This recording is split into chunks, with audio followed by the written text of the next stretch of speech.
Good evening and welcome to the stream. I have goodies tonight, thanks to the great people at the Postal Service. They left me a stack of packages once again. And all of these shenanigans are not brought to me by eBay tonight, because at the moment I'm aggravated with them. Although I think I finally printed a tracking number, and at least the buyer of the item I was trying to sell is understanding, because the first shipping label was wrong. Because apparently, if you have your address in eBay's preferences, there's like 40 bazillion places you have to change it. And of course, I missed one. And that was the return shipping address for shipping labels. Why they can't have their system see that you changed an address, see that you have that address in other places, and at least ask you, hey, do you need to change this address everywhere else you've used it? Yes, eBay, that would be great. But alas, I am a seller of so few items, my opinion probably doesn't count. So, instead, I'm going to take a look at some goodies on the bench. Starting with, well, the item on the left, I guess. For those of you who were not on the stream yesterday, I recapped my Amiga power supply and then tossed the LC power supply and the Amiga power supply in the ultrasonic cleaner. And this board looks really nice now. Notice no electrolyte scunge or grunge or whatever Bruce calls it. That looks really pretty. After the stream, I had ultrasonically cleaned it, and I wasn't quite happy with the way it looked. It still had some of that tacky flux. So I put it back in for another 10 minutes, which maybe that was too excessive, and maybe I should have turned the heat up, but it takes so long to heat up. I just went for some extended time, and that seems to have done a pretty good job. Now, of course, the other goodie I've got on the package, on the desk, is this lovely purple package from Tech by Androda. I hope I'm pronouncing that correctly. And I think you'll see why I wanted to open this on the LC stream when you see what is in it. I probably should invest in one of those ceramic package cutting knives that gently open packages.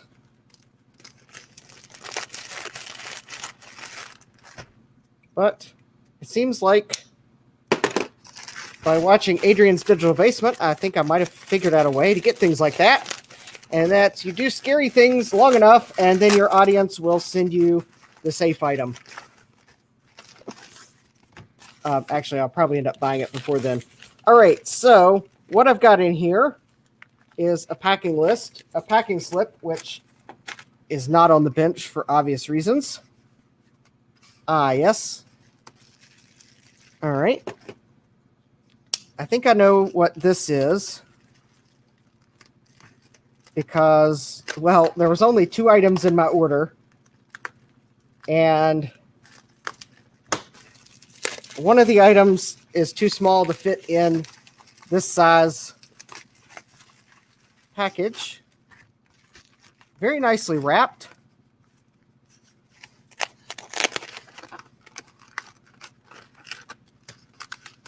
But yeah, you can probably tell what this is now. So I bought another Blue SCSI kit. This is the desktop Blue SCSI F1.tba.d.thtv1, and I went ahead and had Tech by Androda solder on the surface mount components because that's just really not my thing. Even though, yes, I'm about to recap surface mount devices, but I figured I would save myself a little bit of time assembling the blue SCSI. Ah, awesome. I got a nice blue carrier for it. Very brand appropriate. And should be all the parts in here. Yep, a blue pill, all the SCSI parts. Very nice. I went ahead and ordered one of these because, well, I've got the Amiga 1000 that I have a SCSI card for, and I don't know if the blue SCSI works with Amiga, but, well, if it does, I wanted to have a blue SCSI that I could put in it, or rather, put in the expansion chassis. Well, all right. I'm having trouble closing the bag this is in, because I'm good at losing parts. All right, there we go. All right. I might have to do a special stream to put this together, because I was just thinking of some feedback.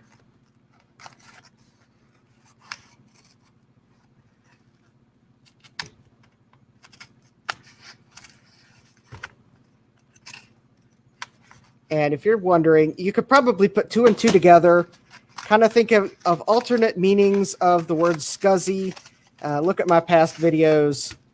Think of really weird things I could do for views, and, well, oh, awesome.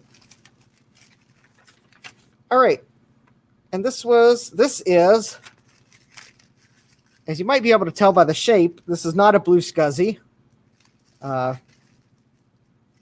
It has floppy disk. I was not expecting the floppy disk in it. So thank you, Tech by Aroda, for including the floppy disk, even though I chose the option that did not include a floppy disk because I had no problems sourcing my own. But this is, yes, I'm going to zoom in on this.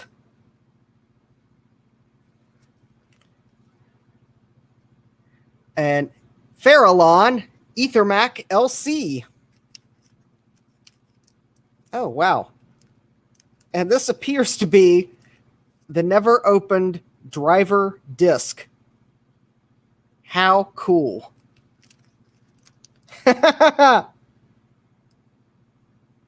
Attention! Read this before breaking this seal. By opening this package, you agree to all the terms of the enclosed software license agreement. If you do not agree with these terms, return the unopened package to the place where you obtained it for a full refund. I always like these because to read it, you have to break the seal, but to return it, it has to be unopened.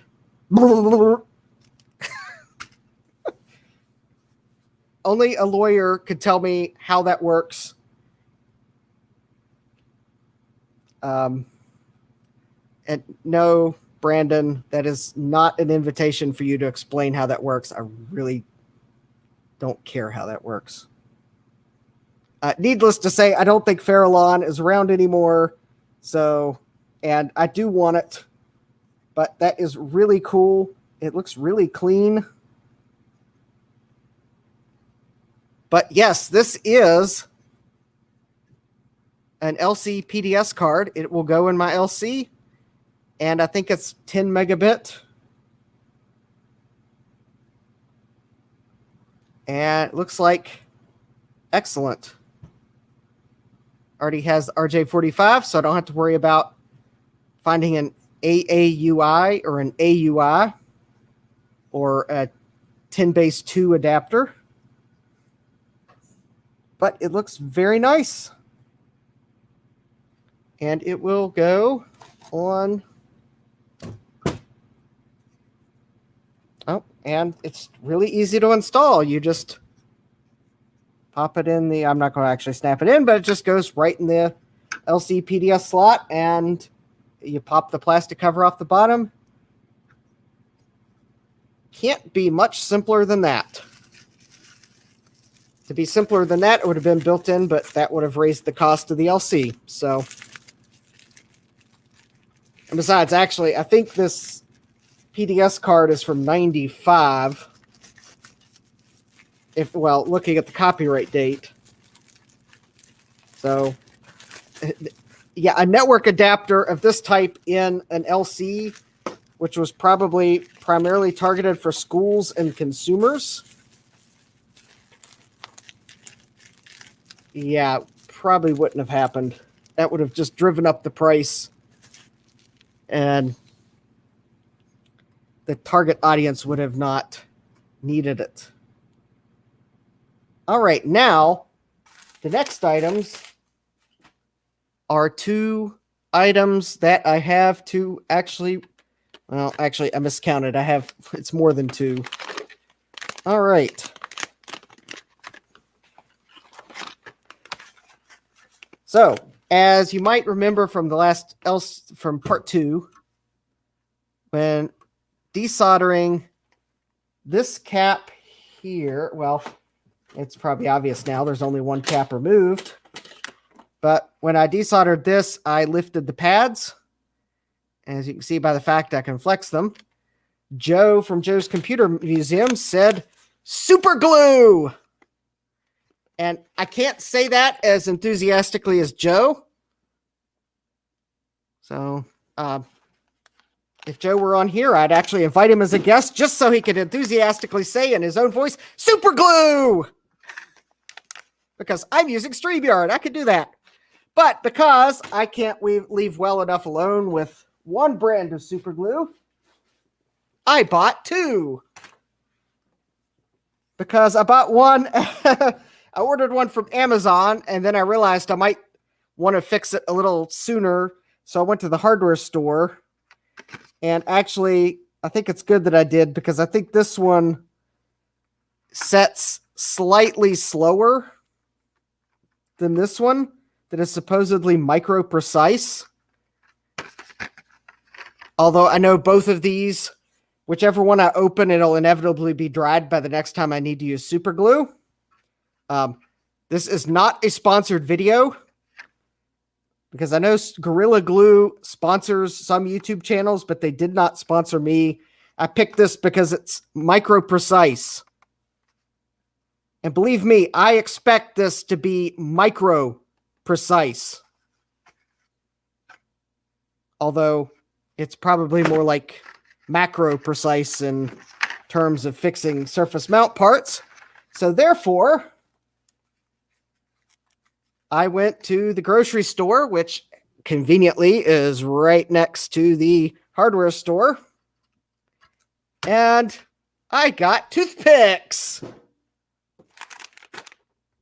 to help dab the super glue on. I hope this is not a mistake. Also not a sponsor. They just happen to be the cheapest and only toothpicks I found on the shelf. Well, not quite. But then, if you saw my Instagram post,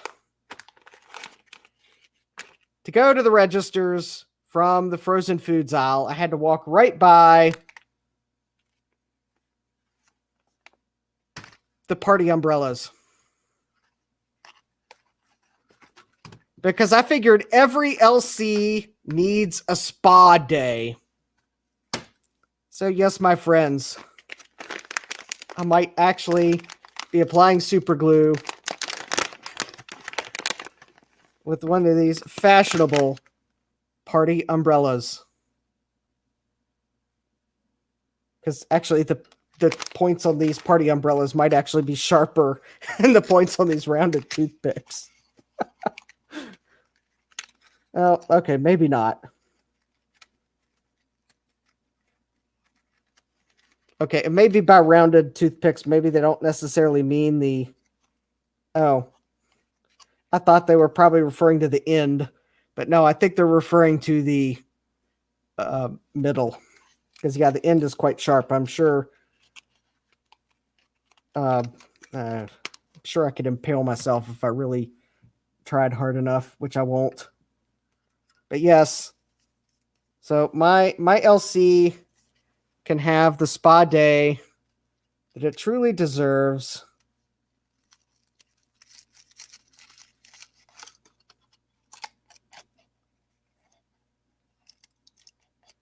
And if you like the joke of me buying of party umbrellas for my LC so I can have a spa day, I do have a link for Buy Me a Coffee in the video description, as well as I think I threatened last week or something, I did set up a Patreon.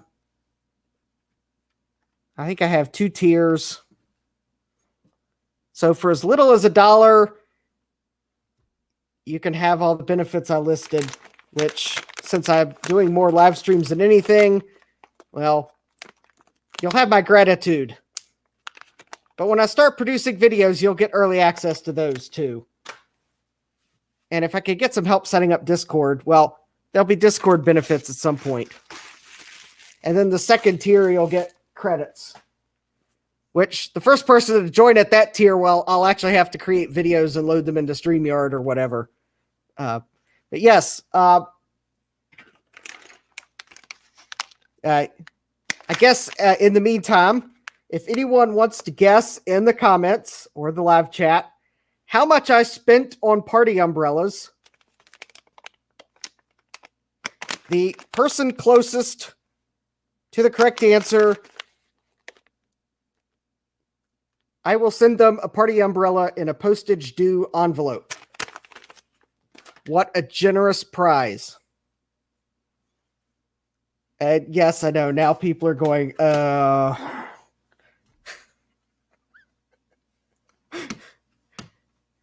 Yes.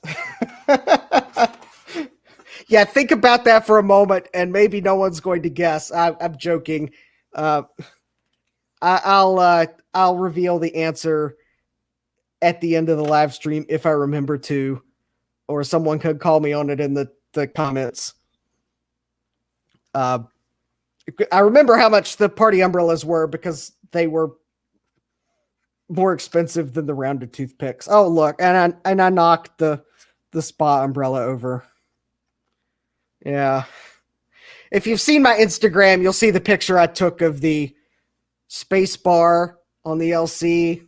Ha, ha, ha, ha, ha. Yeah, I crack myself up sometimes. All right. So now you're of course going, okay, didn't you say you had one more item? And yes, I did.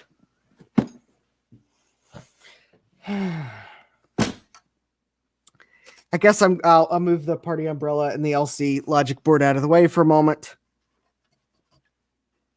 And I probably have to change the zoom factor here.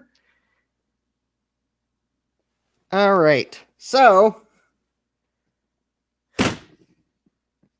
I have a Yaeccc. Yaeccc. I don't know how you pronounce that. Yaeccc 858D rework station with 3 nozzles. It is very generically packaged. It was made in China to the United States. Excellent. And actually, I was, okay, maybe it's the grammar nerd in me, but I kept thinking about this statement and I was trying to figure out, are they trying to say made in China for the United States? Made in China sent to the United States? Or made in China designed in the United States? Although probably not that last one. But yeah. The grammar nerd in me could not figure out. I presume what they're meaning is made in China for the United States. So if I find a cord that's not the US plug, I'm going to be disappointed. So this is the 858D, which probably means it has a digital screen on it. I don't remember what the picture said. All right. It has features translated into English. And actually, it looks like some of these are Spanish words. I have no clue what the first one is trying to say. I have a coworker that could read the Chinese words. I might ask her what this says, and then maybe I can tell you what they're trying to say here. I mean, this looks like the Spanish word for easy, so, but I don't know. SCM intelligent control. All right. I guess that's good. Rotating soft wind capacity. I take it that has to do with the hot air blowing, warming up rapidly, precise temperature control. All right. I like precise temperature controls. I like warming up rapidly. You need to learn something from my rework station ultrasonic cleaner. It does not warm up rapidly. LED digital display resolution plus or minus 1 degree C. All right. I know exactly what that's saying. All right. And it is ESD safe. And I currently have this the wrong direction on the table. And I presume they're meaning fragile because I doubt there's a full wine glass in here. Although, if I'm disappointed at this, I'm going to hope there's a full wine glass in here. But I don't like wine, so I will do what Worf does when an enemy hands him a drink.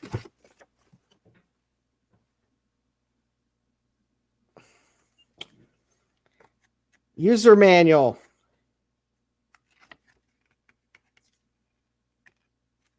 All right.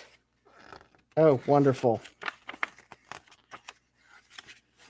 Okay, I was about to say, wait a minute. I hope there's English in here. All right. Operating instructions. Put the disordering station in position and put the handle on the holder. All right. I like disordering stations. There's a lot of words here. All right, there we go. All right, we have the very lightweight feeling station, which I have no idea where I'm going to fit it on my desk.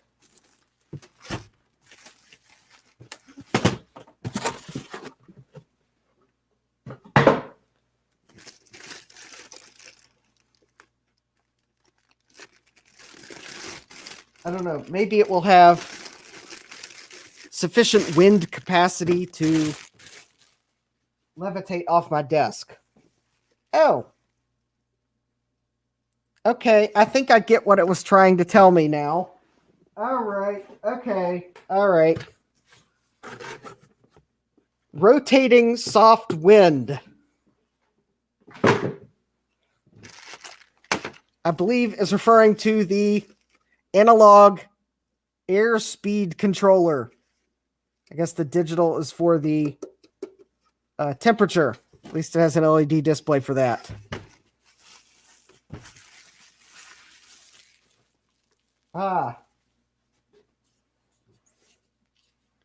You know, I think I'm getting the distinct impression that everything's in the handle. Hot. Well, I hope this is true. All right. So we've got that and the station and it consumes 700 watts of power. Well, I am certainly glad that my ultrasonic cleaner is plugged into a different circuit altogether. Now tonight I might actually risk tripping the circuit breaker.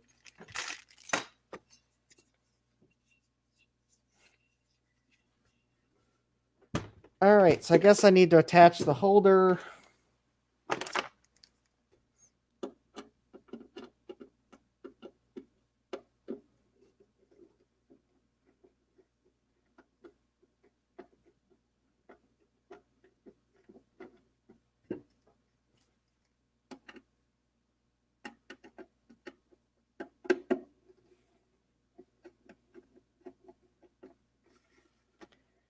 Well, I guess the way this is designed, Okay, I think I've got a place I can put it that will be hopefully a good place. Yes, this is a very,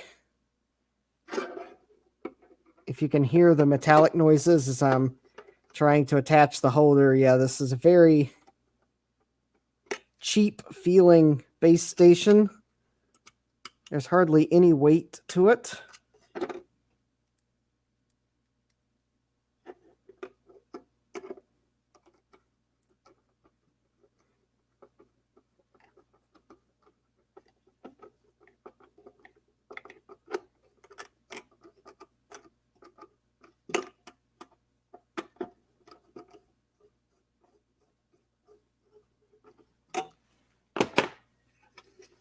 Oh, it's my new hot air station. Hot air, yes.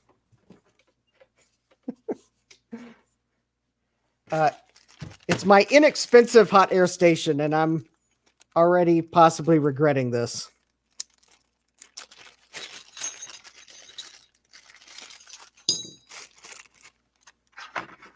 Yes, I am going to attempt to remove the caps on the LC board.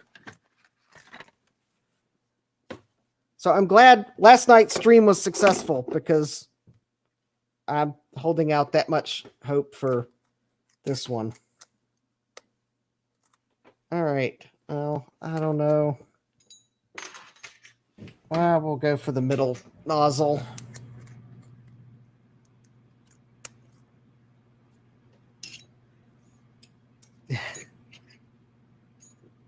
Yeah, I mean, it had decent reviews.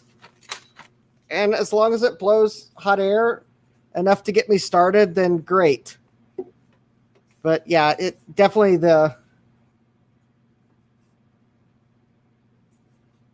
everything's in the handle because this is just a power cord.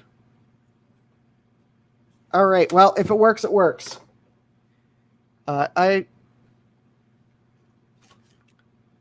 So let me see if I can't put this on my desk. I figured I would unbox it on stream. But now I actually have to plug it in. Hold on. Let's see here.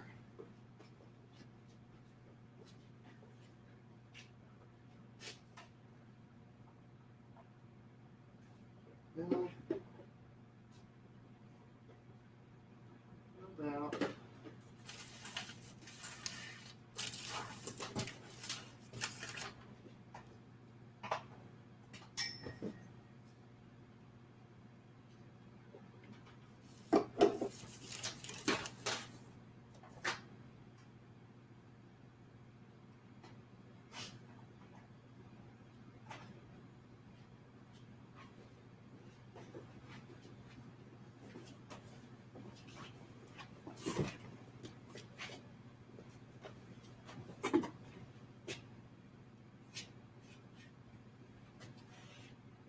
Oh, there they are.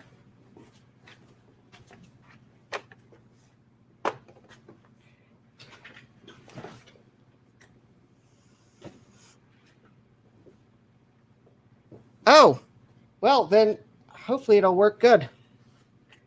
So we're about to find out.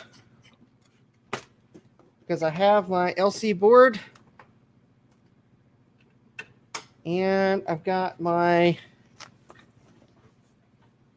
Let me see here. Look, going to try to find my curved tweezers. Not that they necessarily work much better than the... There we go. And I don't need these for desoldering.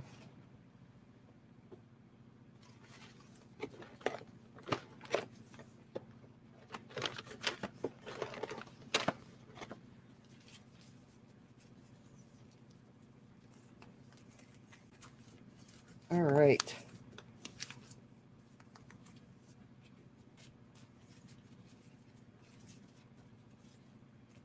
And so I guess first, before I do anything, to desolder, I should probably put a little bit, well, yep, that was the one other thing I had.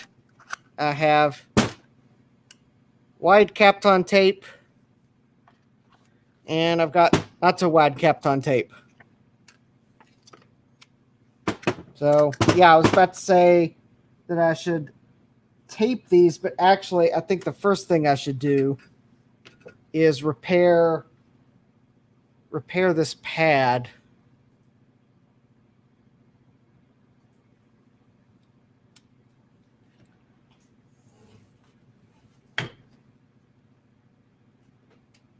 Because otherwise I might run into trouble when I try to tape things. All right. So the pad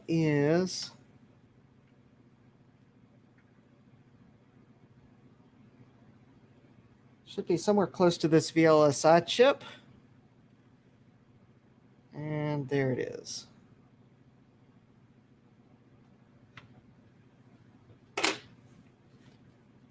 All right.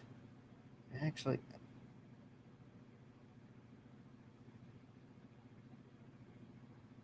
all right, let me make sure you.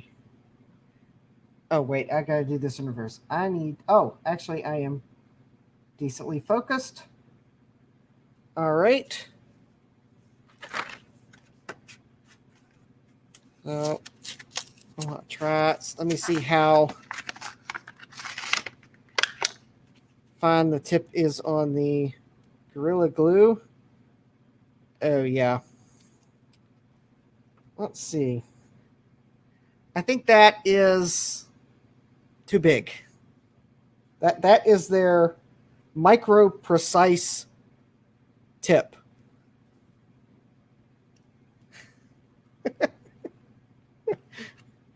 Yeah, it's a hover pad. I need it to be a solid pad.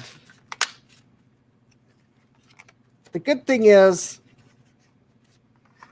that's the damage I caused with trying to desolder with an iron. But luckily, the good thing is when I realized I was doing damage, I stopped. And then Joe told me super glue. All right, so the Gorilla Glue's applicator is too big. So I'm going to use the Loctite super glue, which is in a brush on bottle. Yeah. Hey, hi, Thomas. Yep, this is the damage I did to this LC board last week. So I'm going to go ahead and try to super glue this before I try to do any more desoldering, because I want to get these pads to where I don't feel like I'm going to damage them. Oh, on the end of a needle. Yeah, let's see. Do I have any needles?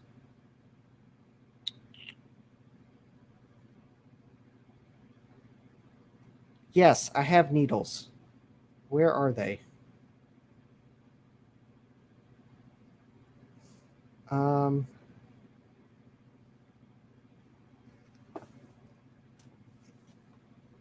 Yeah, I think you're right. I'm going to need a needle. So I need to go. I'm going to have to go upstairs and find a needle because I think that toothpick is going to be too large.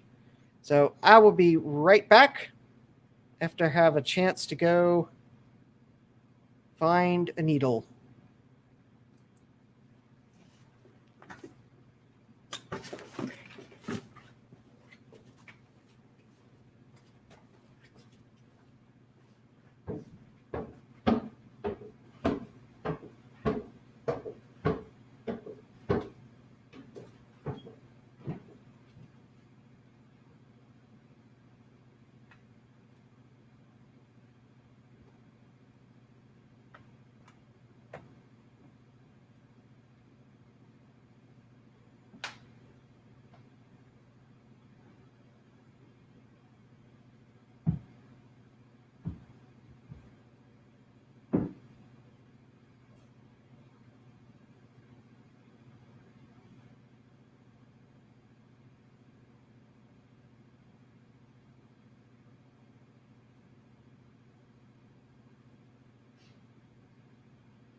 All right. I think this will work a little better. So this is a...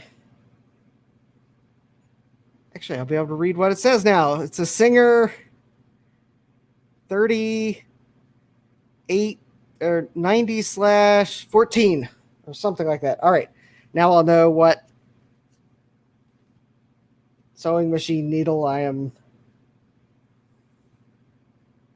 probably making so that it will never work on fabric again.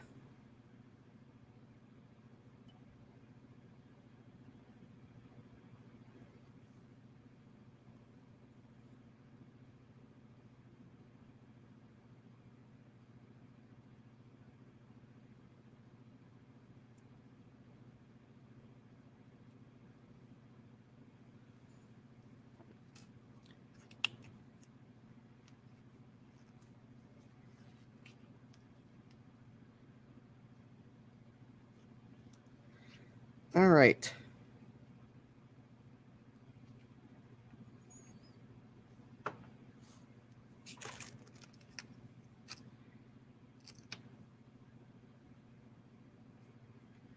Okay, this does not dispense the way I thought it did.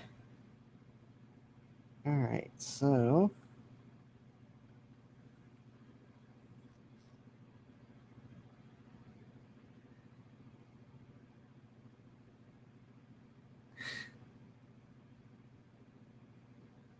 well, I tried to get super glue on it.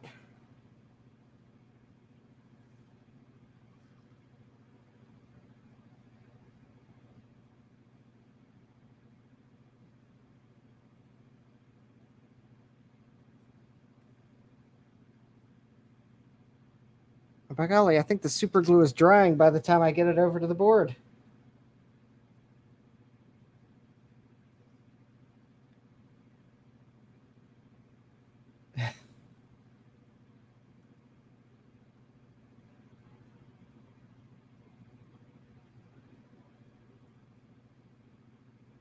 Okay. I'm going to have to go back to my original plan because...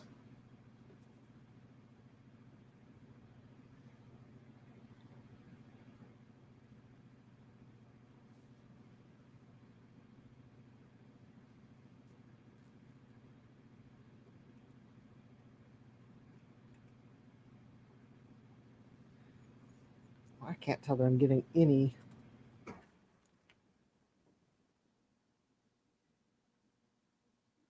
No, there's no super glue under there.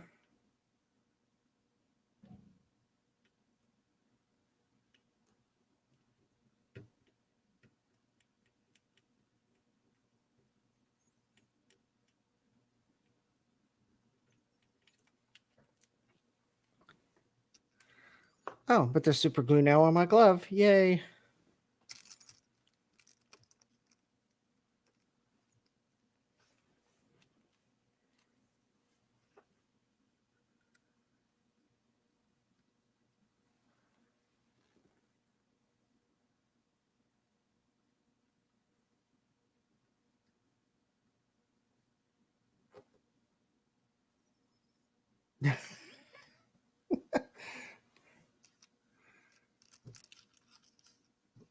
Okay, normally when I use super glue...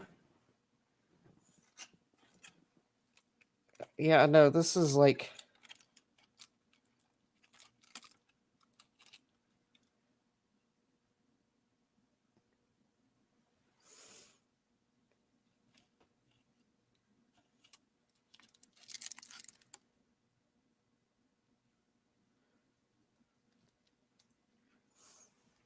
Okay, I'm going to have to do this not under the microscope because I don't have enough room under the microscope to do this.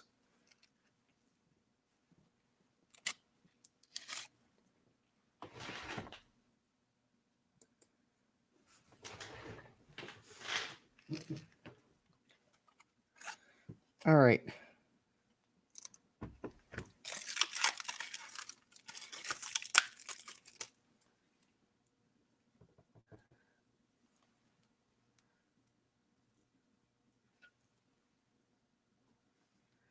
Oh, that was... too much.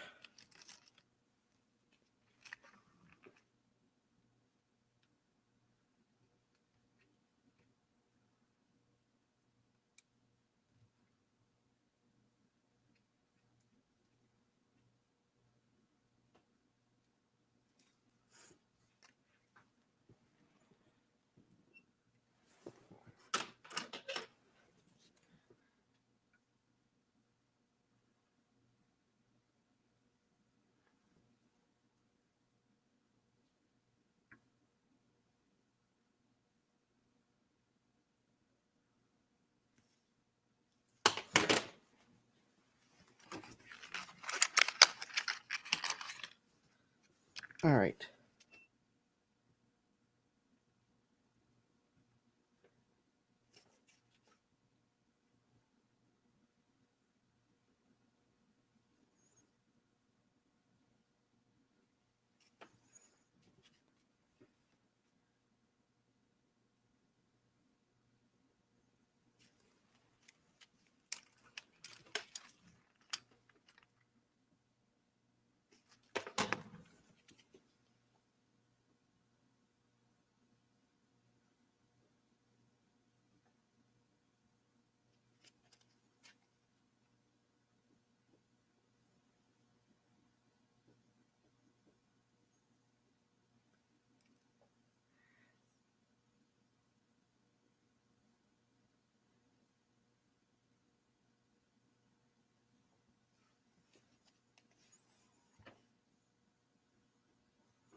All right, now I have super glued the pads down and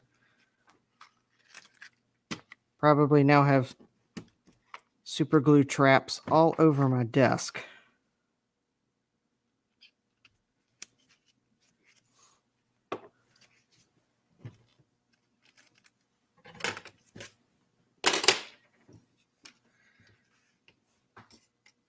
And now I'm going to see if that even reasonably looks like what I wanted to do. And we'll probably end up trying to think of if I have any accelerator anywhere.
All right, well,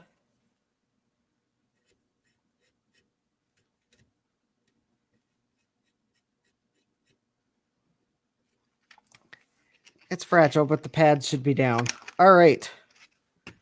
So now I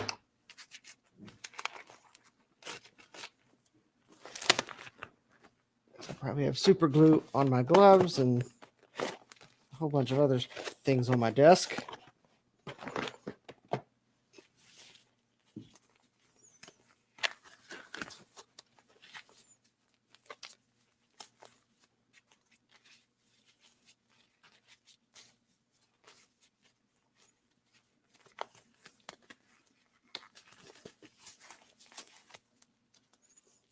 All right, let's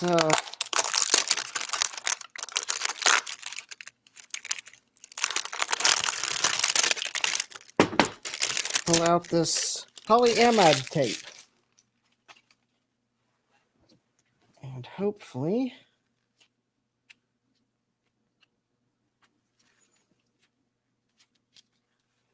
this will help keep me from melting plastic.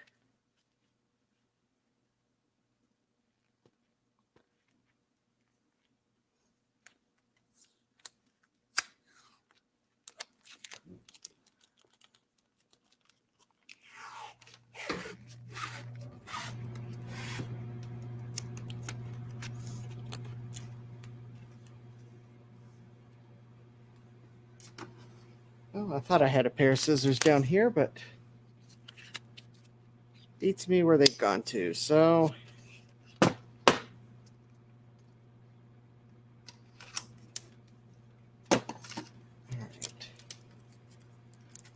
I guess I can actually probably go to the table view for this. All right.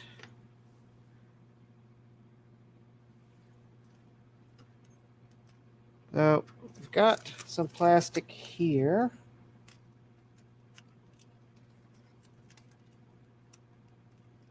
I definitely want to protect the memory slots. As I gotta blow, because there's surface mount caps there and there. All right. All right, there's none back here. Although I guess there is the power connector. Guess I'm not as concerned about it, but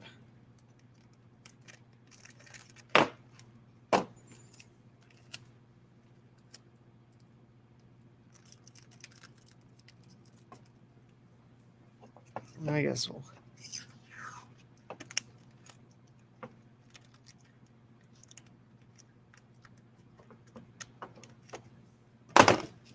we'll protect the power plug.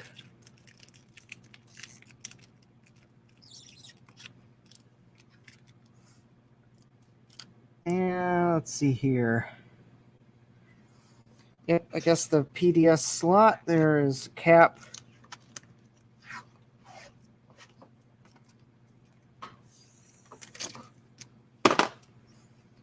Guess I don't need to go too crazy, but I do want to protect this end of the PDS slot.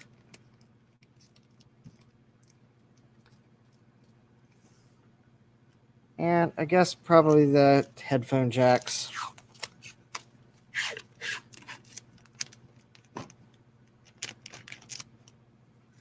Because I guess if I'm applying tape, I might as well. All right.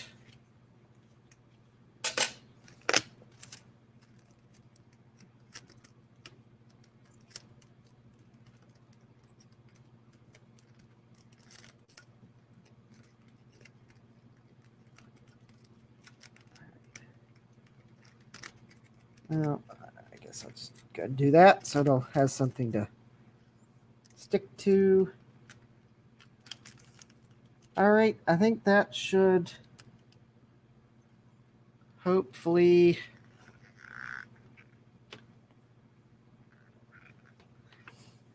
provide the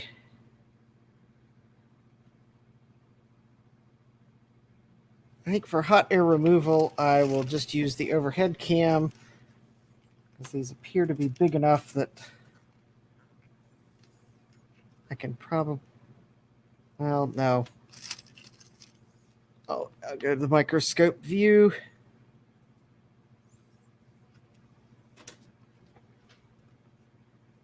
All right, so there's C14 that I just repaired. So, all right. Some of the flux, you can see where I put flux on this last week.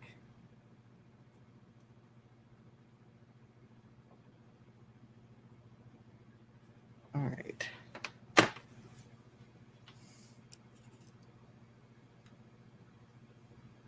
And, all right.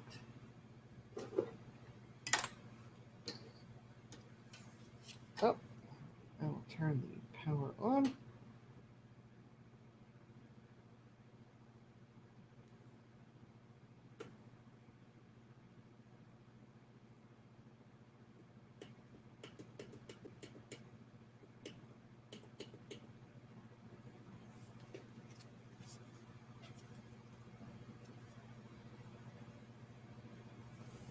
You know, that would probably help if I read the manual to know if that's Fahrenheit or Celsius.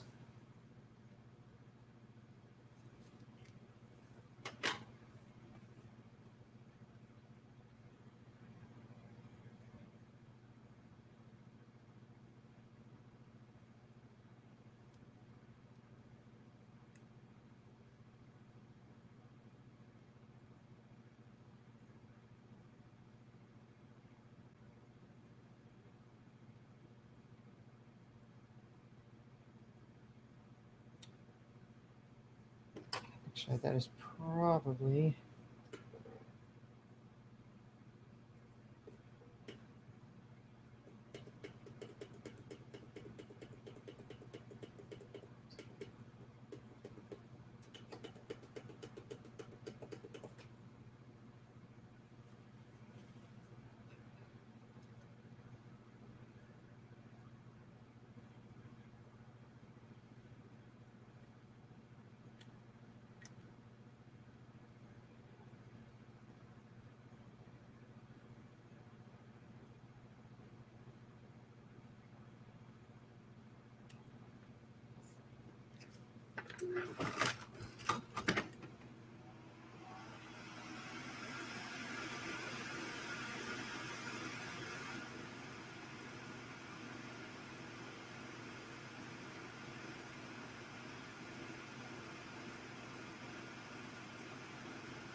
Come on, Cap. You can do it.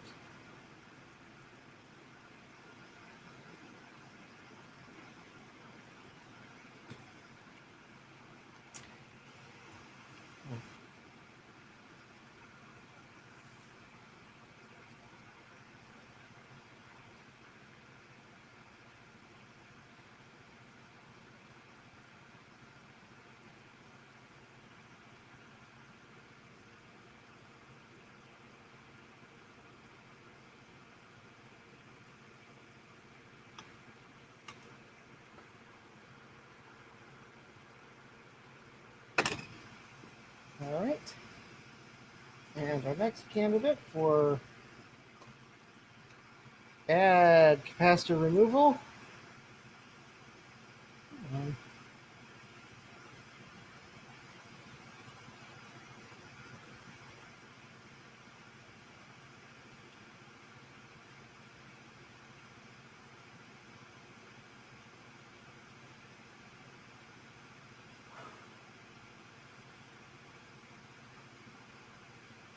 I need to turn the heat down just a wee little bit.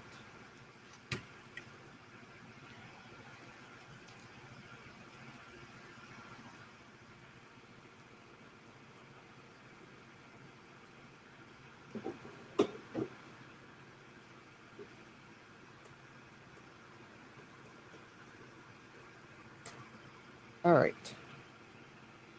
Those two caps are off. And all right, those two pads look fine. All right, let's see here.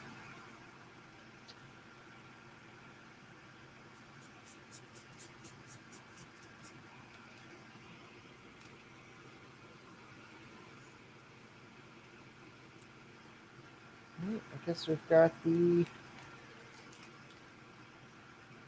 caps over here now. All right.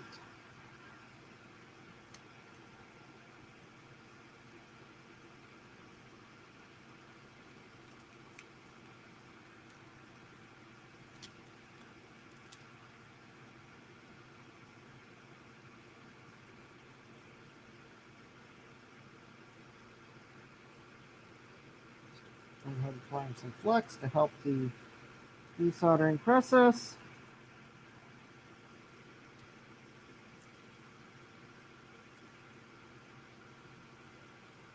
Oh.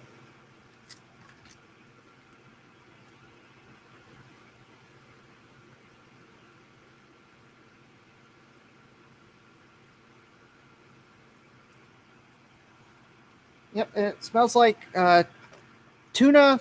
It smells like a tuna can that you've left on the counter for, I don't know, 3 days.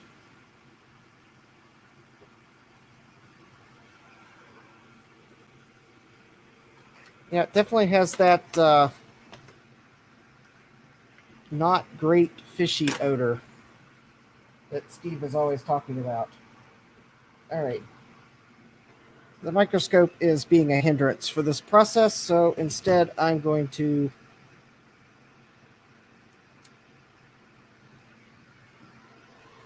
use the zoom and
oh, what's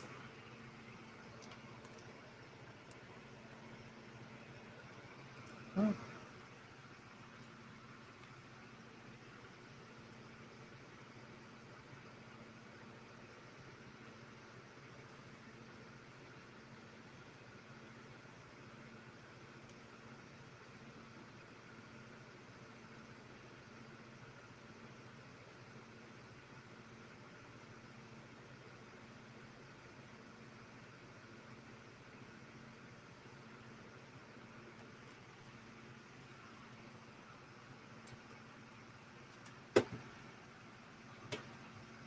Oh, all right, I got two more off, and this process is generating more smoke than I expected. I don't know if that's the electrolyte or what. I don't think it's the hot air gun because it seems to be coming off the capacitors. I guess the good thing is the capacitors do look like they're coming off cleanly. Well, albeit smoking.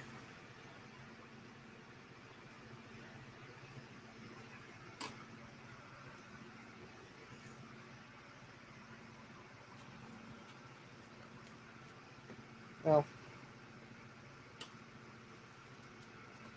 if you get the impression I'm trying to blow the smoke towards my smoke absorber, yeah, you're right. If you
All right, I'm going to take a look at something under the microscope.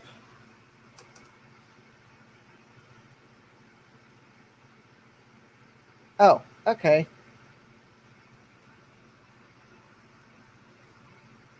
Oh, yeah, that's just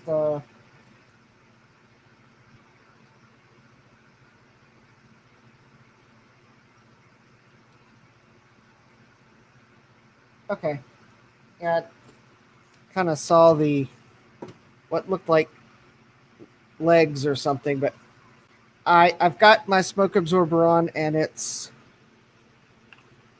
well, not absorbing the smoke well enough for my tastes. I'm about to go to, well, I don't know if I open the windows if that's even going to help any.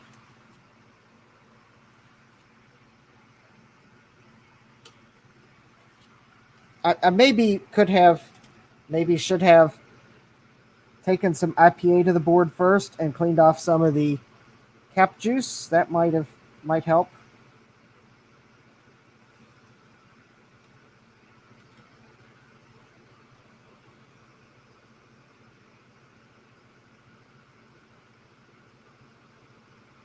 Yeah, I don't think the camera's picking it up, but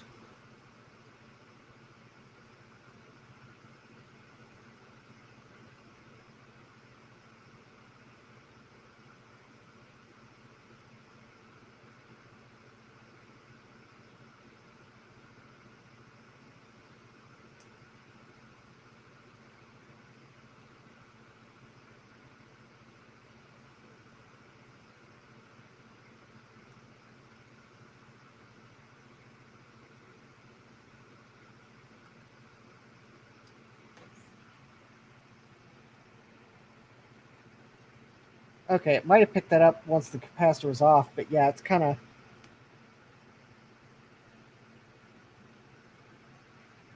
it's definitely coming from the, it's coming from the capacitors and not the hot air. Although, actually, Adam, I agree with you. This thing feels extremely cheap, but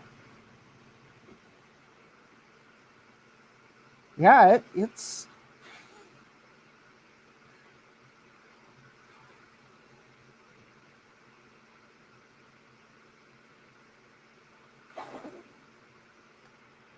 removing these capacitors really nice.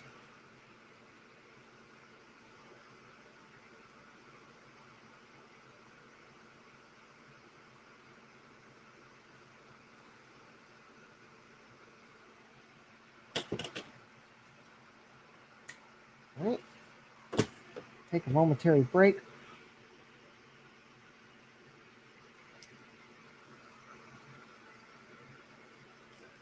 And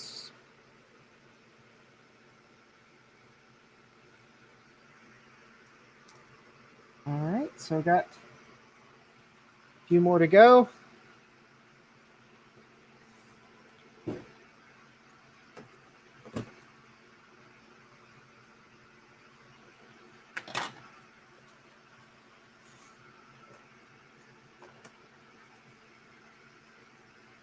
Oh yeah, that's too hot for that still. I was wanting to swat tips, but no, I'm just going to keep going with this one because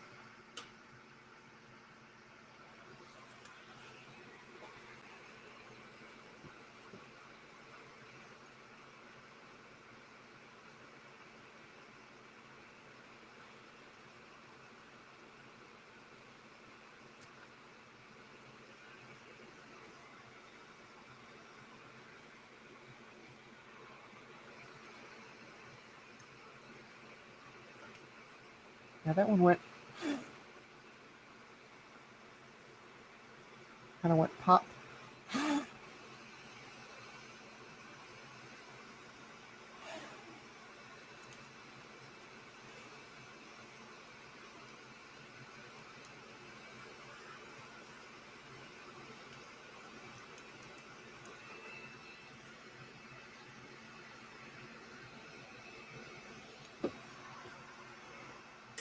Okay, now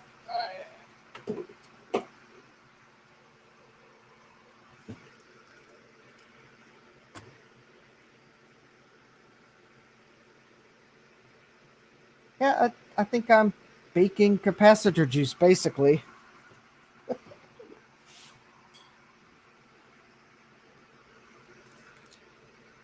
Well, I got 3 more to go.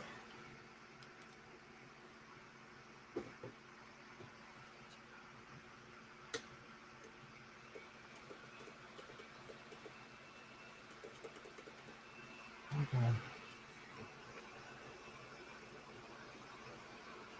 They're all basically here in a line.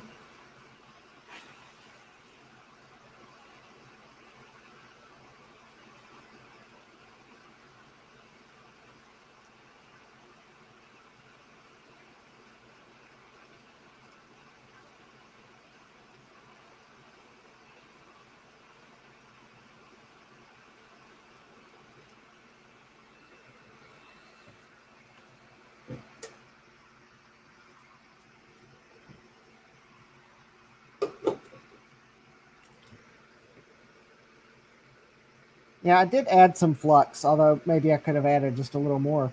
But all right, I think that is all of the caps.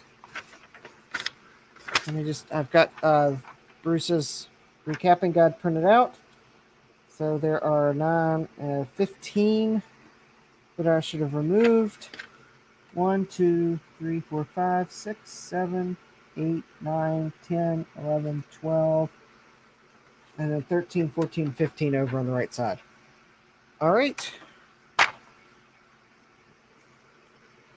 Well, before... All right, now it's time to scrub the board. And let me see if I remember where I put my...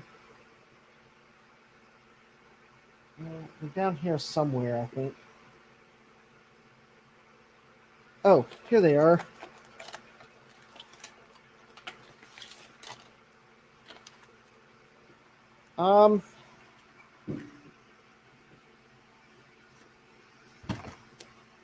They're my new soft bristles, extreme value, Dr. Fresh toothbrushes. I don't know which color is most appropriate for an LC. Blue or purple or orange.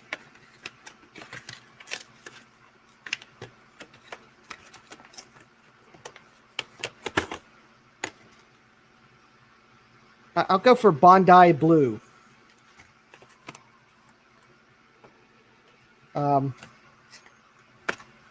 And if you're wondering, these are just toothbrushes I picked up at the grocery store, I don't know, several years ago.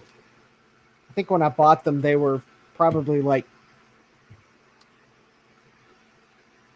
honestly, probably about $2 for the 6-pack. And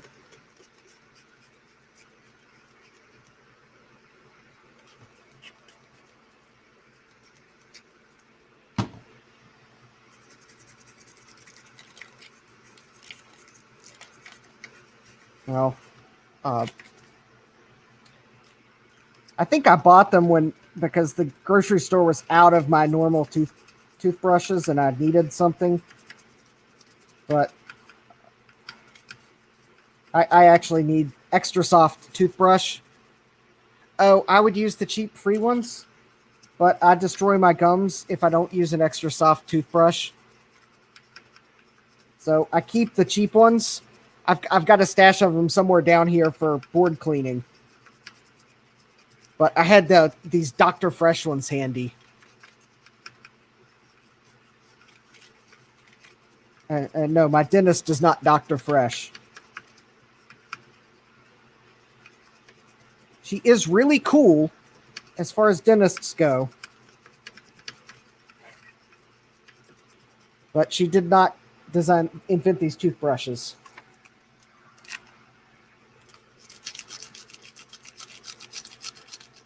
Because I think she would have done a slightly better job at inventing a new toothbrush. So. But yeah, I keep the ones the dentist gives me that are too hard for me to use. And I I get the extra soft ones from Amazon, of all places.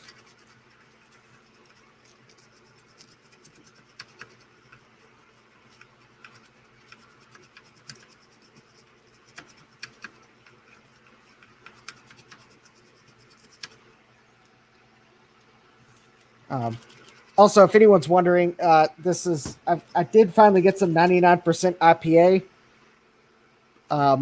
but it leaked out in shipping. It was sealed in a way where it did not become a hazmat incident,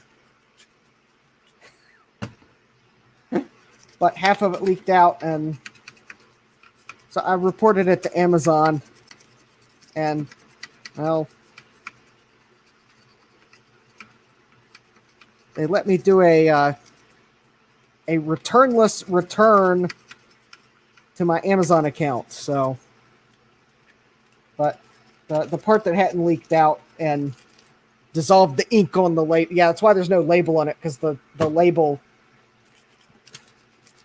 You know, I would think that if you're a company that is bottling isopropyl alcohol, you would maybe try to use an adhesive that is not soluble in isopropyl alcohol on the bottle. And maybe not use ink. Okay, well, that might be harder, but the ink was also soluble in isopropyl alcohol. So the alcohol that had leaked out of the bottle was, I mean, I could have maybe used it, but it was contaminated, really. So I poured it out. I've just got what's left in the bottle, and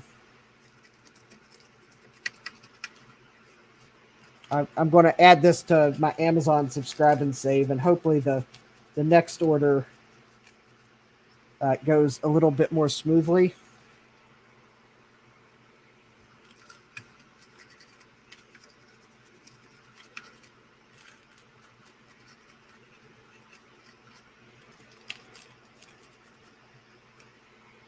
All right, I'm kind of hoping that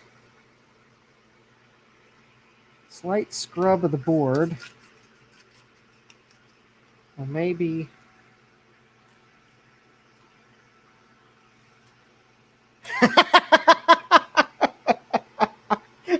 no doubt. Yeah. Welcome to the stream. And yeah, that would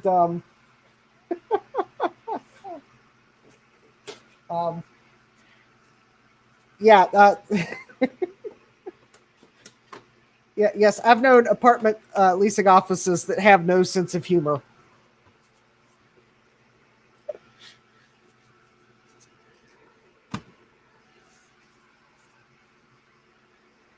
All right, well, I'm going to give this.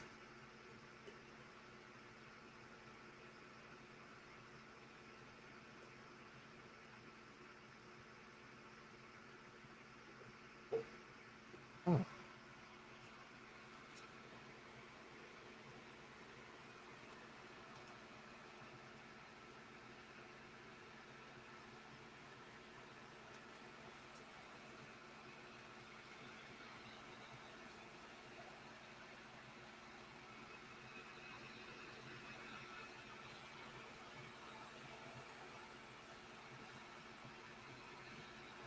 Okay.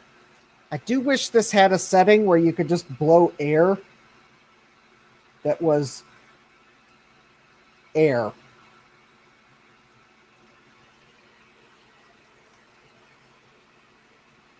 So I kind of wanted to dry the isopropyl alcohol a little and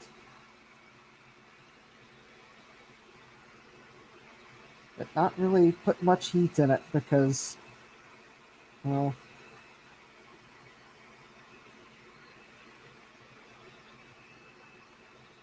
all right.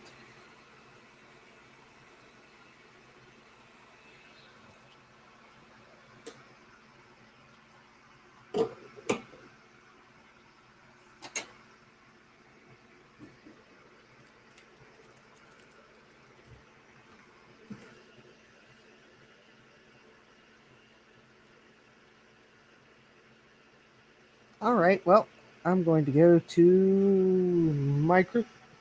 microscope view because I need to bring my soldering mat over.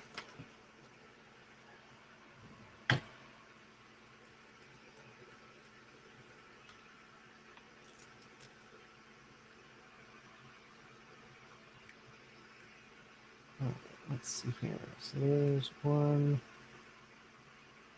Oh, that was, there we go. All right.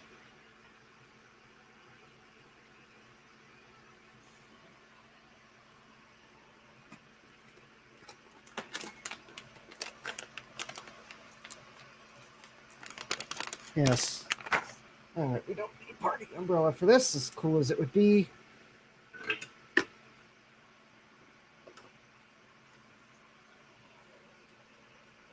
All right.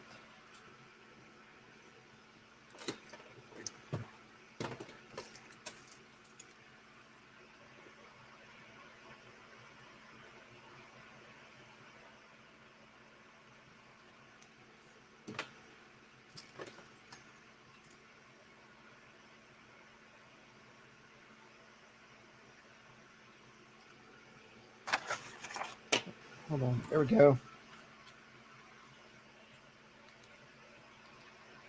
Solder braid.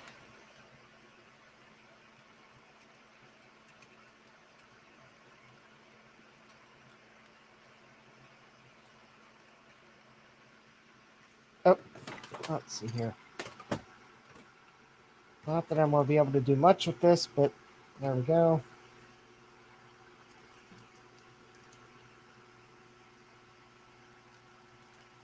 Every little bit of fume extraction helps me to not realize how sensitive my smoke detectors are down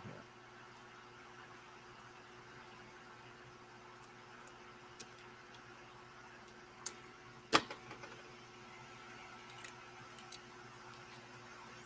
I'm just cleaning the solder pads off.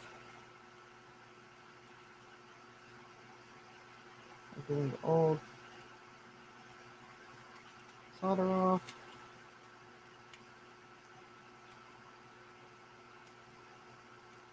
Ooh, all right. And that was one of the ones I tried to super glue, and well, the super glue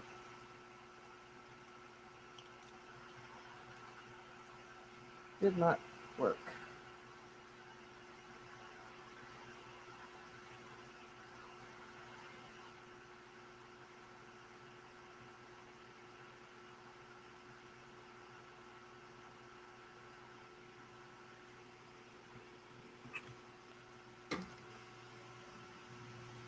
Actually, as much as I want to use the microscope,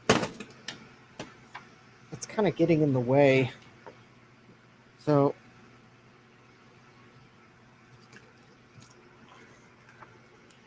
for this step, for placing the caps, yeah, I'll probably need to use it, but for this step, I'm having an easier time not trying to use the microscope. The one pad I damaged, and it was wiggly.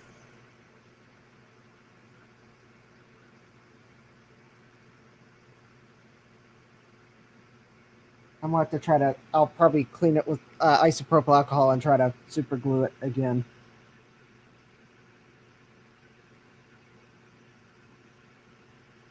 Although the thing is, when I heat it to attach the capacitor, it's probably just going to lift up again, but...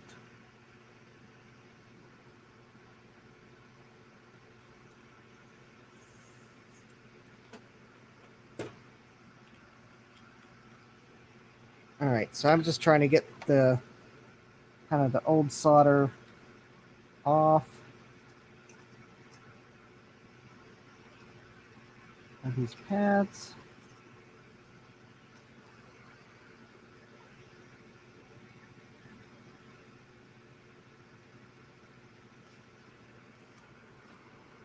As well as any other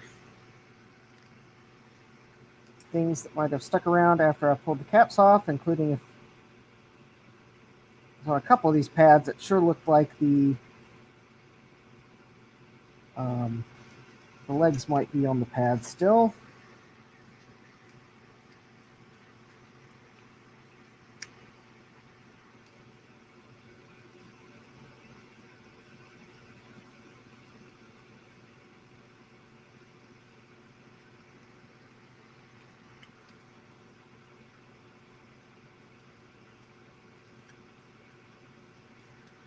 If anyone's just curious, oh, hey, Jay.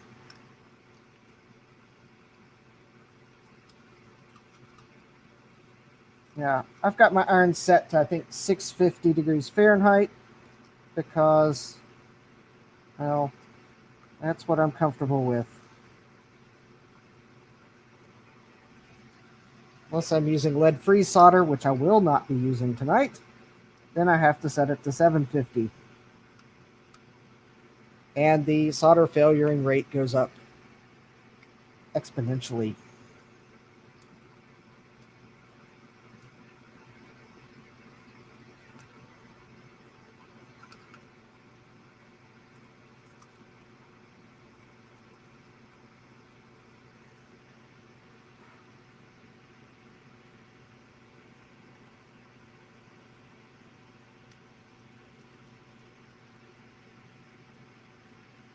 All right. I think that's all the pads. So now I will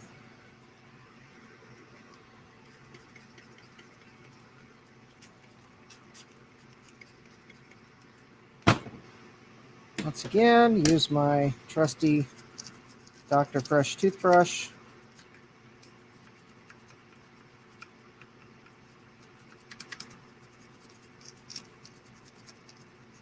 Which actually, if I remember, that came in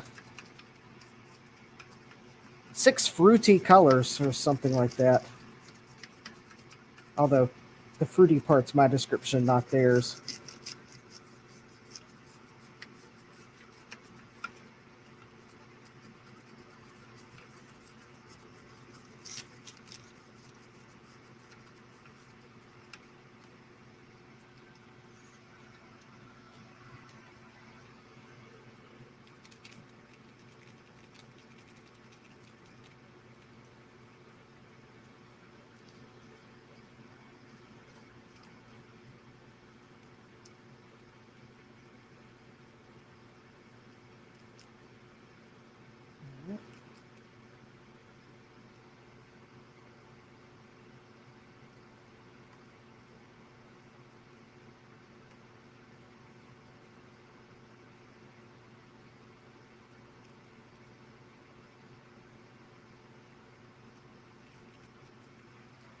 Now, I have to admit, I almost ordered solder paste to kind of use hot air to put the capacitors back on, but I decided not to.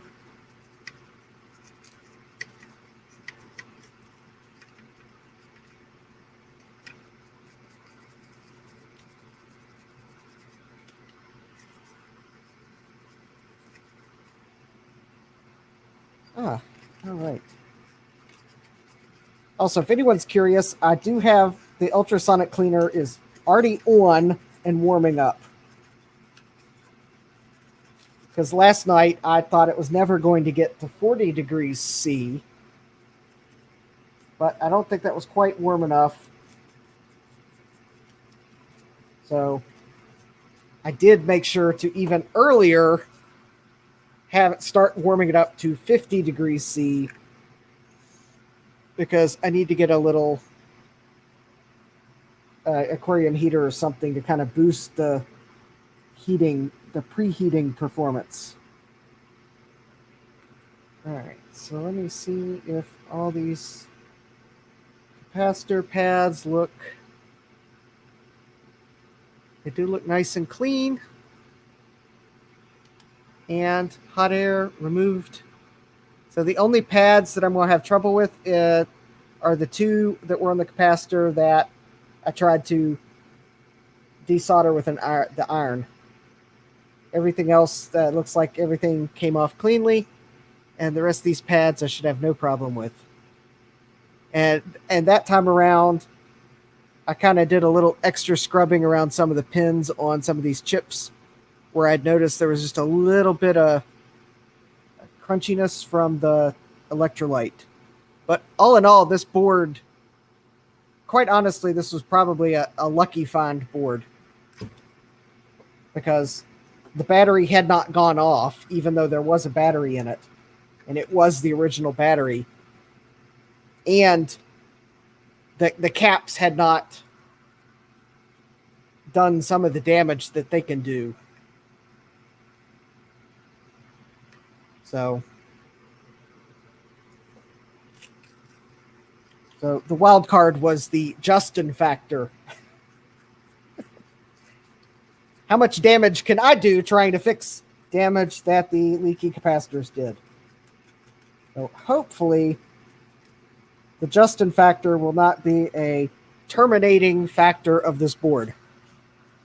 Because after all, I do want to be able to try out my Farallon PDS card at some point. So for anyone that didn't see the beginning of the stream, I have an Ethermac LC to go in my LC.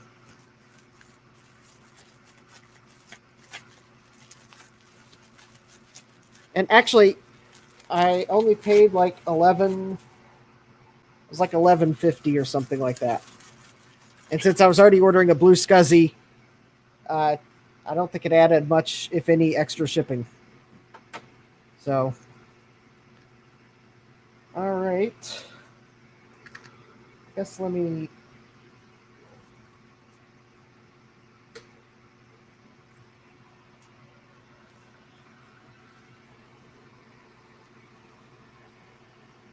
use a little bit of hot air to promote this IPA to dry a little quicker.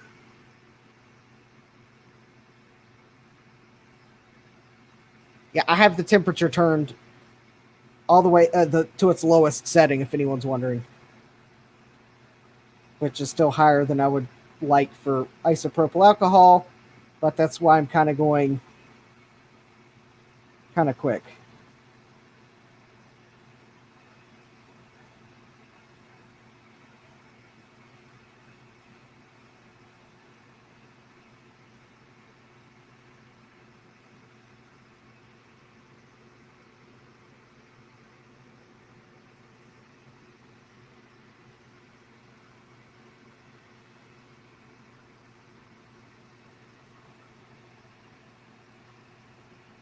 Also, I was kind of hoping that another package would come today, but it didn't. But hopefully I'll have a SCSI zip drive sooner rather than later. Probably be delivered tomorrow.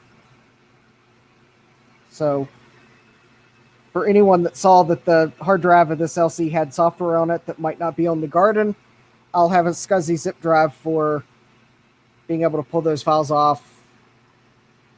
Well, later this week, if not tomorrow. Because actually, I had a zip drive that I bought on eBay that I probably shouldn't have bought if I'd realized exactly what the LED pattern meant. So, by the way, Steve, if you see the stream and you saw my email asking you that question about the zip drive, I already figured out the answer, so you don't need to rack your brain any further. That the zip drive was trying to tell me that the main controller chip was busted.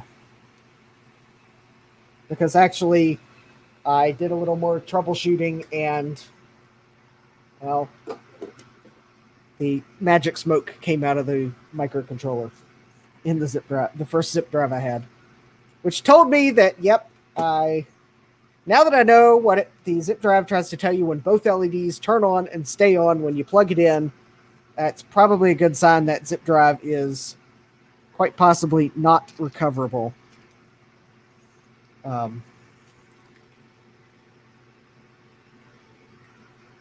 It's especially not recoverable when the magic smoke comes out of the controller chip.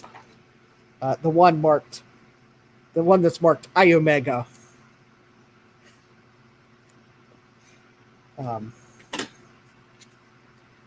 Although it was probably cooked before I started troubleshooting. It was probably about to do it anyways. I don't think the fact I'd pulled the board had anything to do with it, because I did notice there were signs that chip had clearly overheated at some point. I'm actually wondering if someone plugged in the wrong power adapter into that zip drive at some point. Because I almost thought I found the culprit as the main capacitor being way out of spec, but, well, no. It was the microcontroller. All right, so I think now that the board's clean again, I think it's time to start. Well, actually, I think first what I want to do is put a little solder on these pads, or at least one of the pads. Well, probably both of them, so that I could then put some flux, put the caps down, and then just melt the solder and let the caps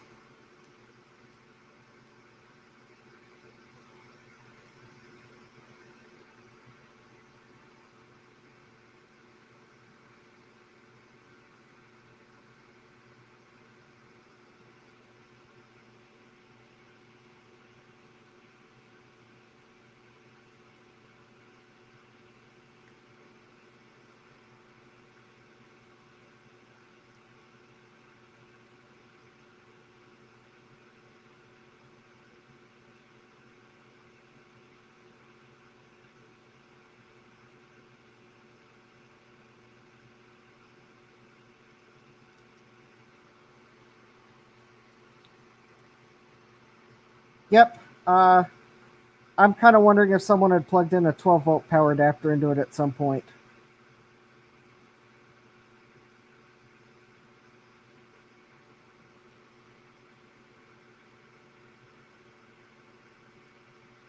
Or something that wasn't 5-volt.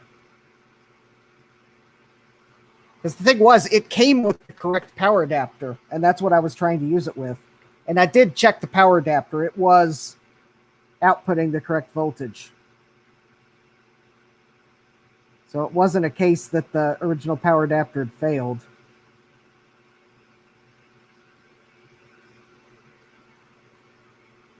I think this was a case of someone may have plugged the wrong power adapter into it, or otherwise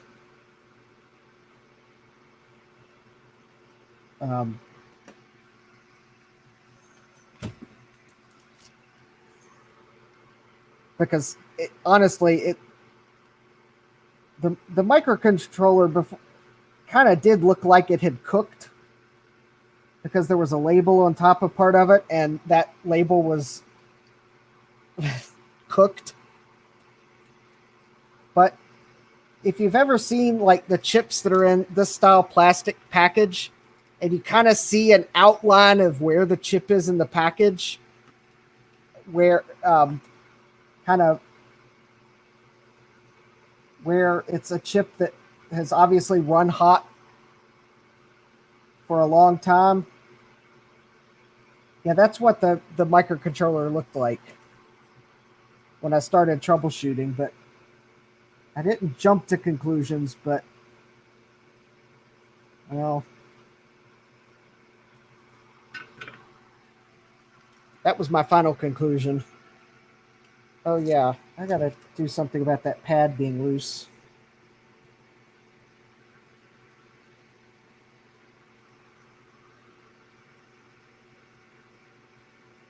Or, actually what I may do is maybe I'll put the cap down, and then I'm wondering if I could just maybe don't know if I have any hot glue. I'm wondering if there's like something I could put on the capacitor, because that super glue didn't really hold that pad down.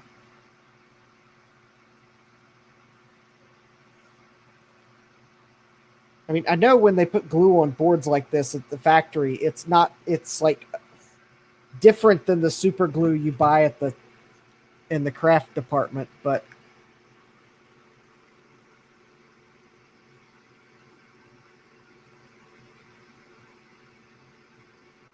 It's probably the only super or hot melt glue I have in the house.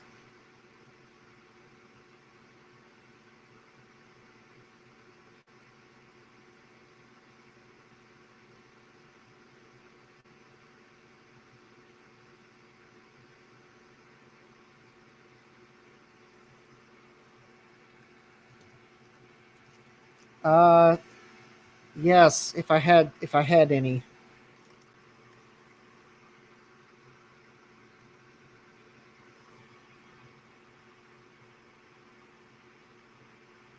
I think last time I started to buy some, I stopped because I realized I didn't have a UV source to cure it.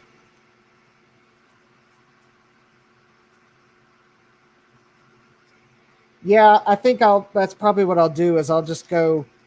Uh, I'm trying to remember where my hot glue gun is.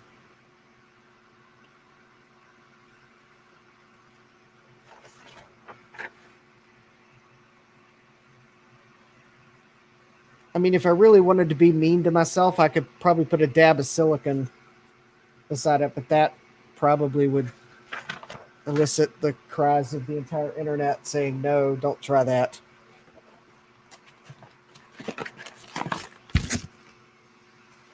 I'll I'll try to remember where my hot glue gun is.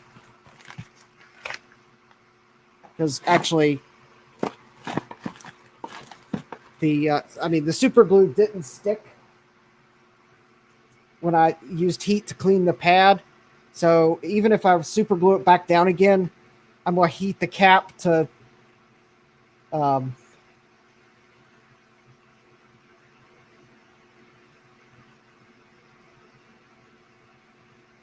yeah. So that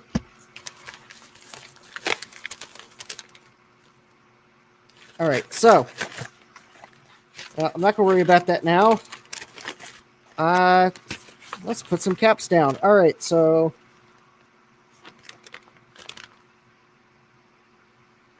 all right. So there is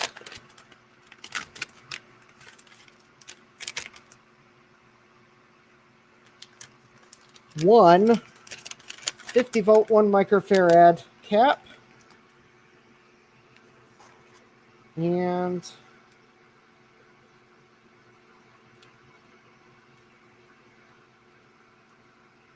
that is at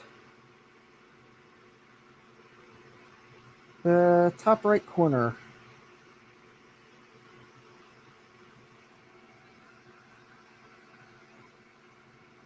And I'm just trying to get the cap out of the packaging without losing it.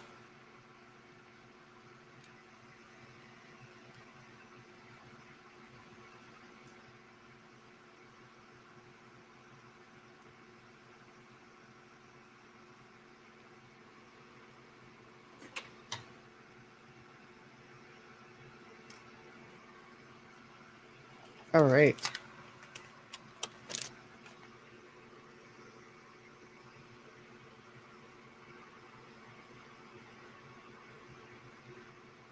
All right, so tantalum caps, the stripe is, I guess I probably ought to switch the microscope view now. I think I'm going to have to make sure I get the stripe, make sure I can confirm the stripe is in the right place.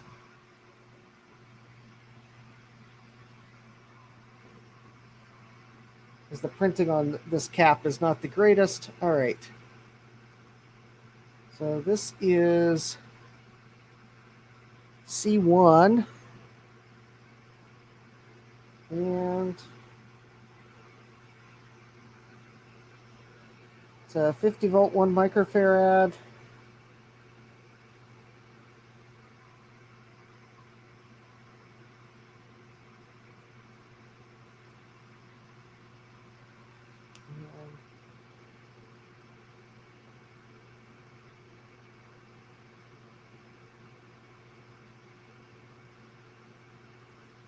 No, that's not the.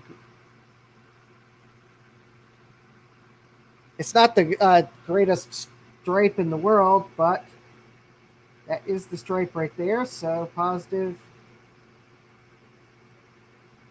Stripe is positive on the tantalum cap.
Well,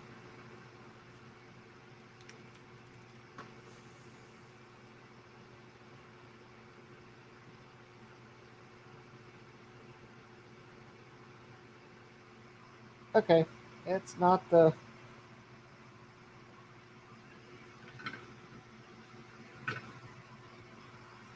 Yes. Oh, yeah, and I could definitely see that better. Okay, so that's not the straightest in the world, but it is.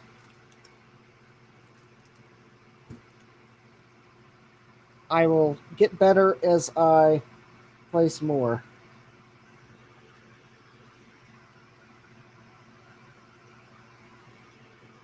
And besides, if I showed you the bottom of this board, uh, there's some components on the bottom of the board that are almost as crooked as that. So, well, Bruce, if you're looking at this and going, that looks awful, this is the first surface mount cap I've soldered this year. Okay?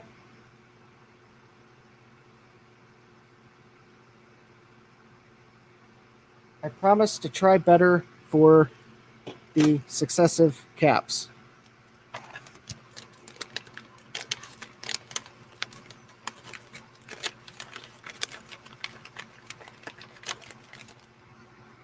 All right, so let's see. The next, I think I'd almost be easier to tackle these in.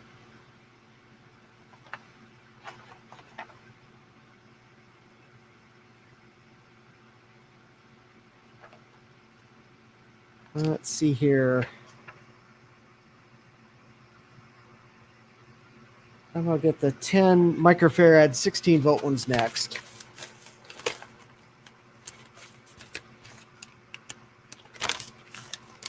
Those are not them.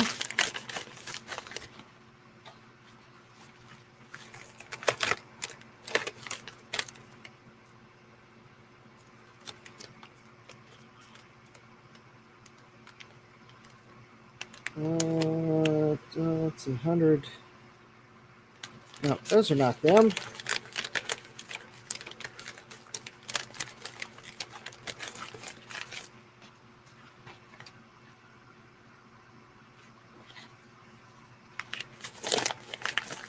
Oh, I think I may have had those in order and didn't realize it. Here we go. 10 microfarad, 16 volt.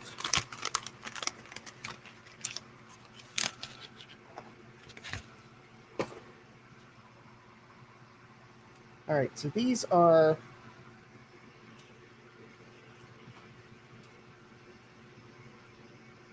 I think these are the ones I really wanted to get for all of the capacitors. Because I kind of like using the orange, yellow, gold, whatever color the industry calls this, for tantalum caps, but in reality, well, tantalum caps are tantalum caps, even if the outside case is black, purple, or some other weird color.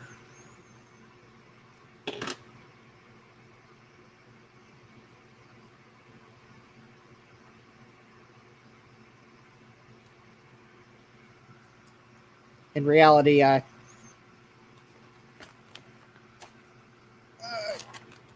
was also thinking of cost of the capacitors, and I could have purchased the gold ones. It would have been the right size, but for all of these capacitors, but they would have been significantly more expensive. All right. So unlike the Amiga power supply that I recapped last night, where all the capacitors were pretty much in the same polarity orientation on the power supply, that is not the case with these capacitors.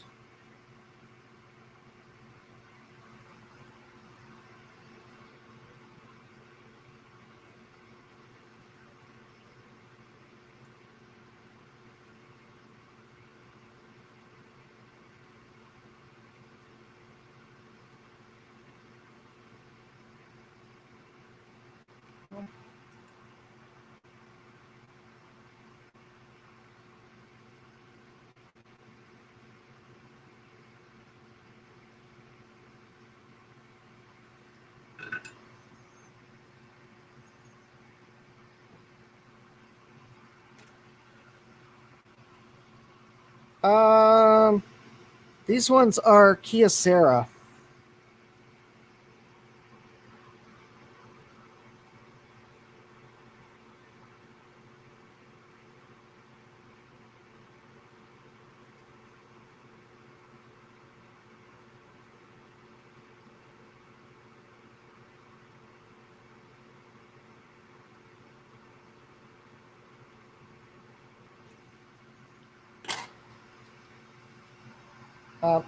I'll look at what the first ones were in a moment.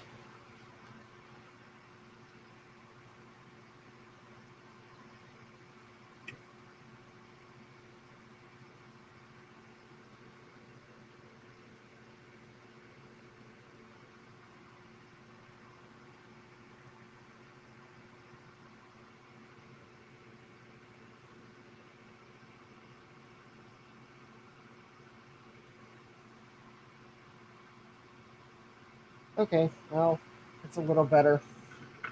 Okay. Yeah, the first one was a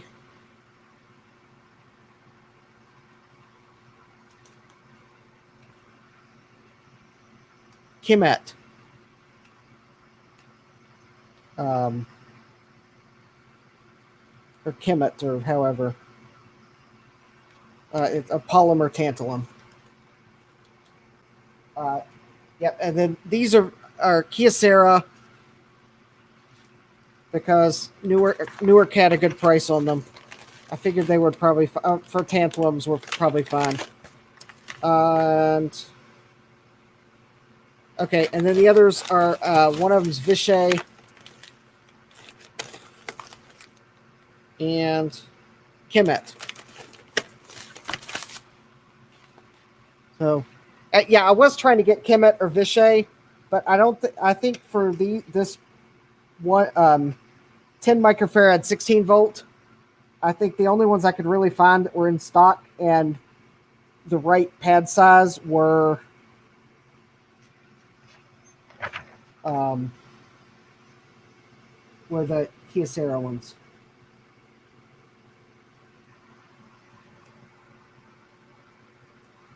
All right. Well. Oh. All right.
All right, well, I tried to line those three up as best as I could. Now let's see how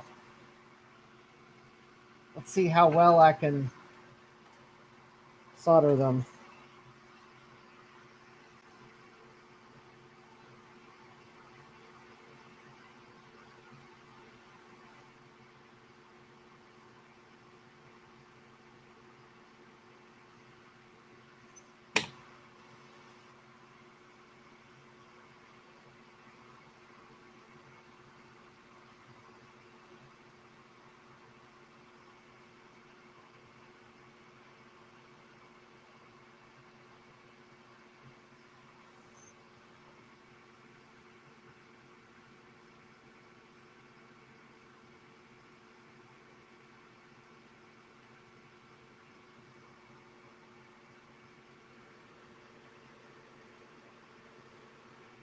Well,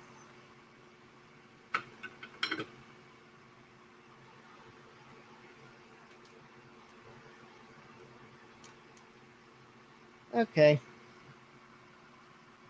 Oh!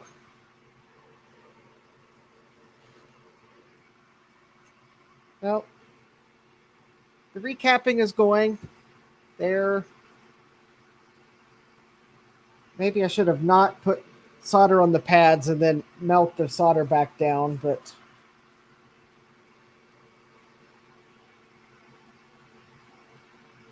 I don't know. Maybe what I might do once I get all these caps down is put some more flux down and use the hot air to kind of settle them down.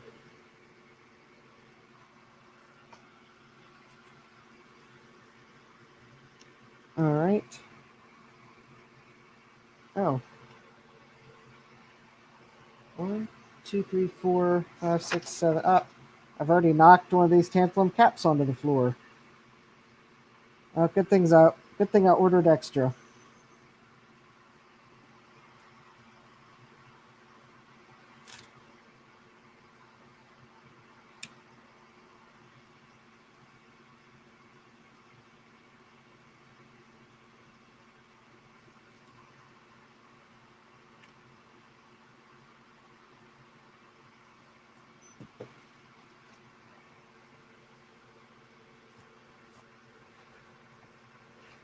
Or maybe I didn't count 8 out.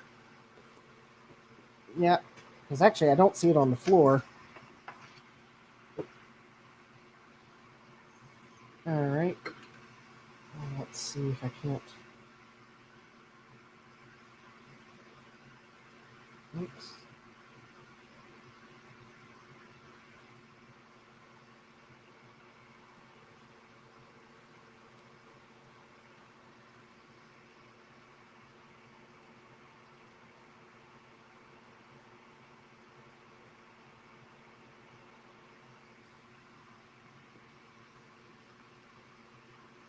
All right, we'll disqualify that one. Because it looks like it's burnt out, or slightly charcoalized. All right. Let's try another one.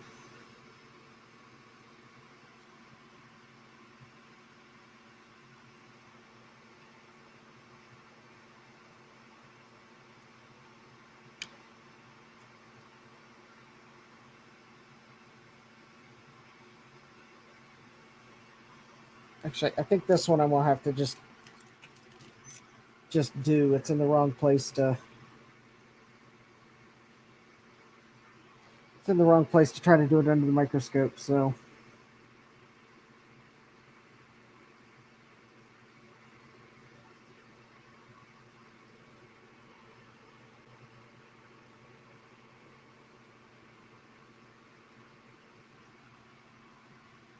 All right, give me a moment to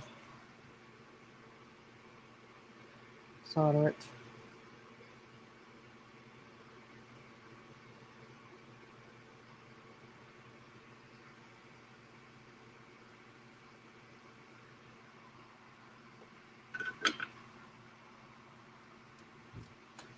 All right.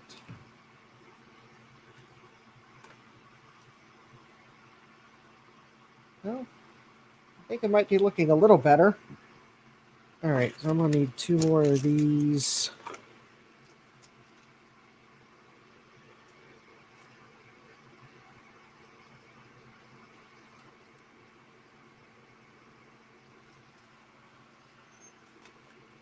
All right, so I got 1, 2, 3, 4, 5.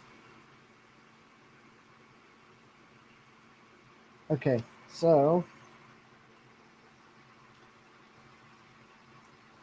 that should be the 6th one.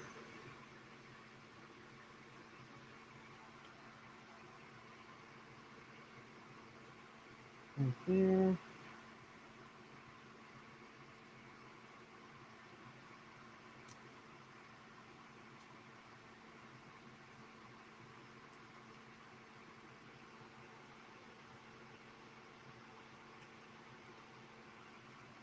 Actually, I'm going to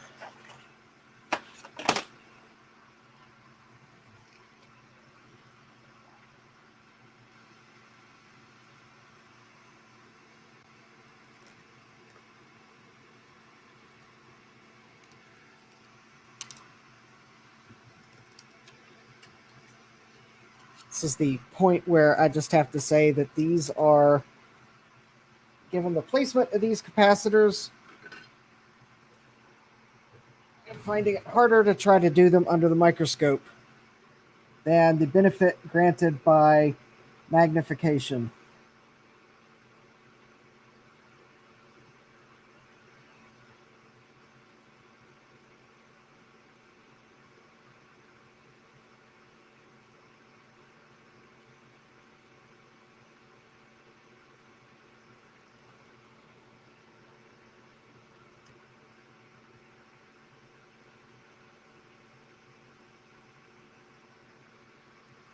All right. And so I've got 2 more of these. And conveniently, they're the ones around this chip right here. Well, if I can, there we go.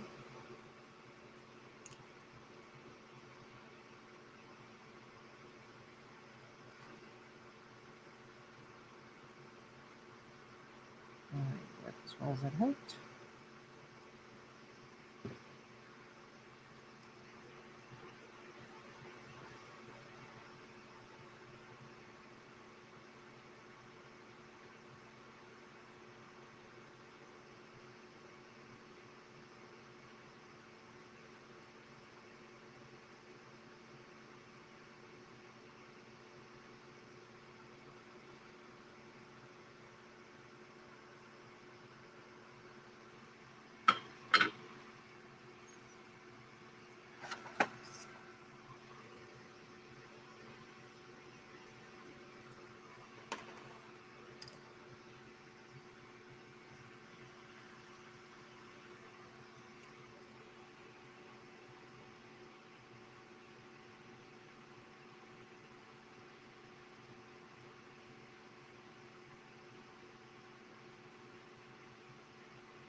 All right.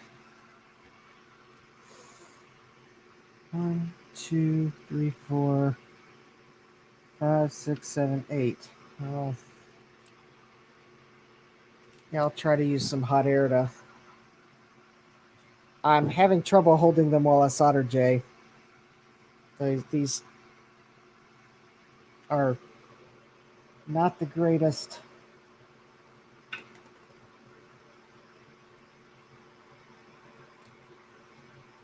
In the world.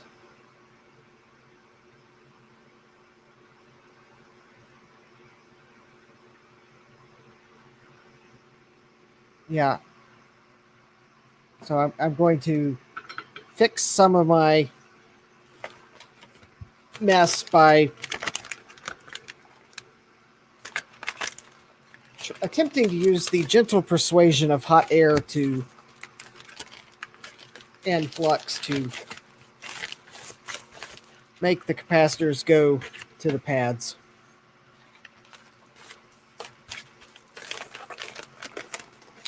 Let's see, 100 microfarad, 6.3 volt. Probably the next one to do, which I think is this one here.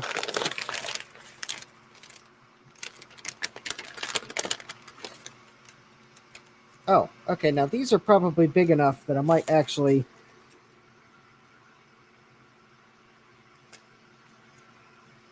be able to hold and solder.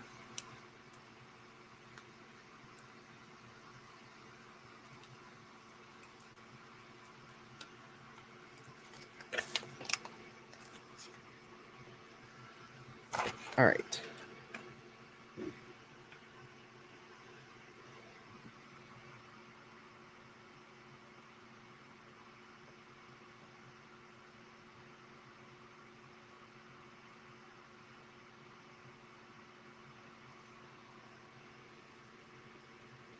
All right, so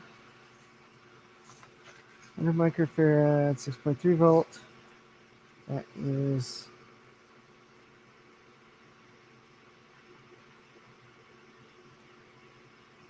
this one.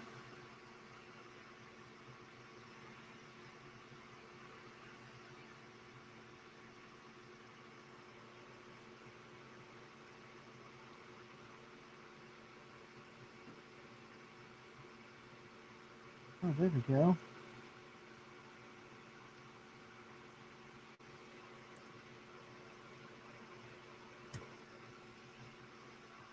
All right, that might have actually...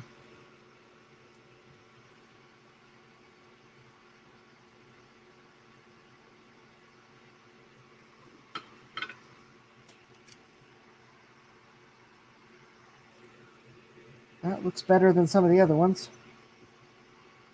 All right. And...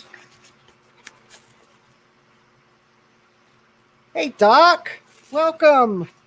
I am recapping a Macintosh LC logic board.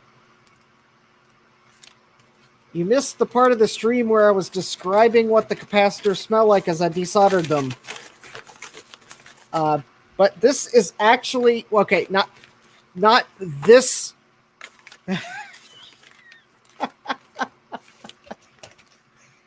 They're nitrile gloves. I'm using tacky flux. Ah! Yes, I am streaming on Twitch. Jay, I have StreamYard multi-streaming.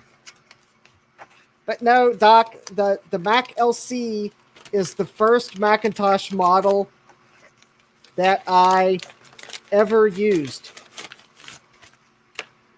And I got this one at a good price, and just needed some new capacitors. Because, well, I guess 30 years and electrolytic capacitors leak. And my friend Jay was just making sure that I was not talking to imaginary people. So... And actually, this is great that you joined, Doc, because now I see that StreamYard is doing what some of the other multi-stream tools don't do, and that's I can see both chats in one place.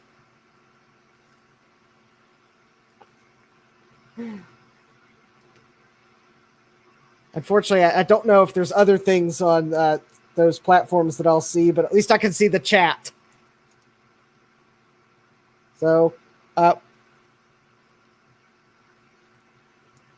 Yes, I guess for my, yes, let's see.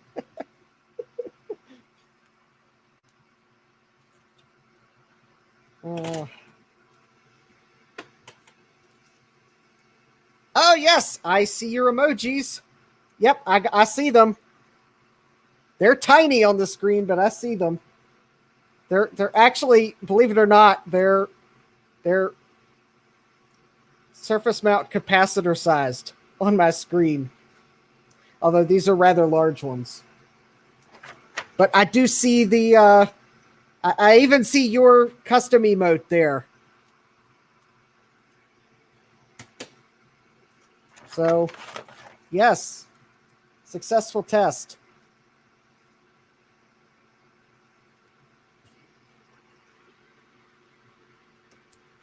So,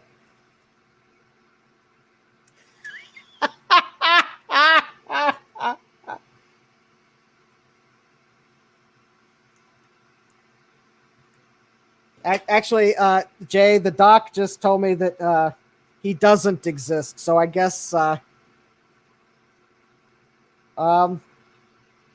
yeah, pretty much, Jay. I am using OBS, but I'm using OBS as a virtual camera. Well, Jay, there is one. Oh, well, the reason why I'm limited to 720p is because I spent all the extra money that I could have spent to get the professional StreamYards plan. I spent it on components this past month. Yeah,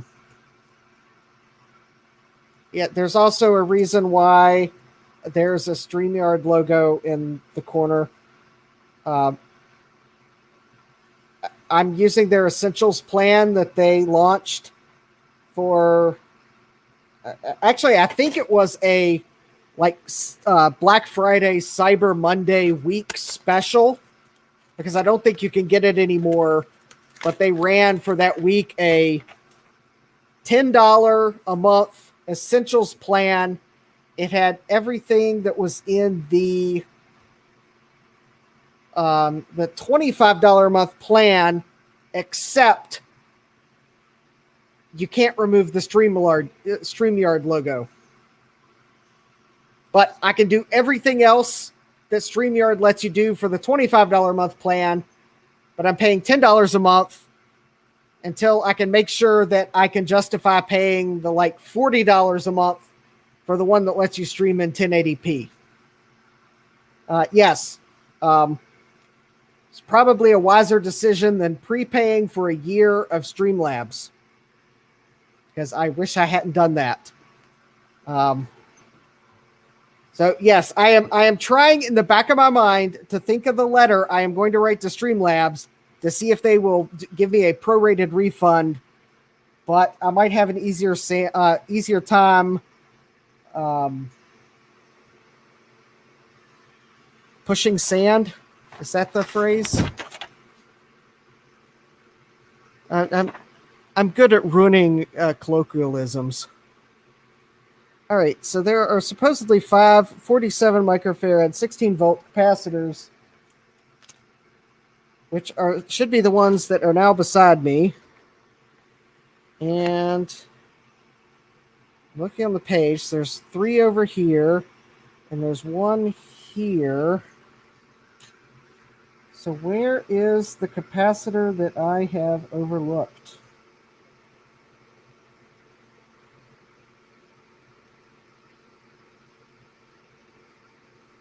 Oh, right there. Okay, we're good.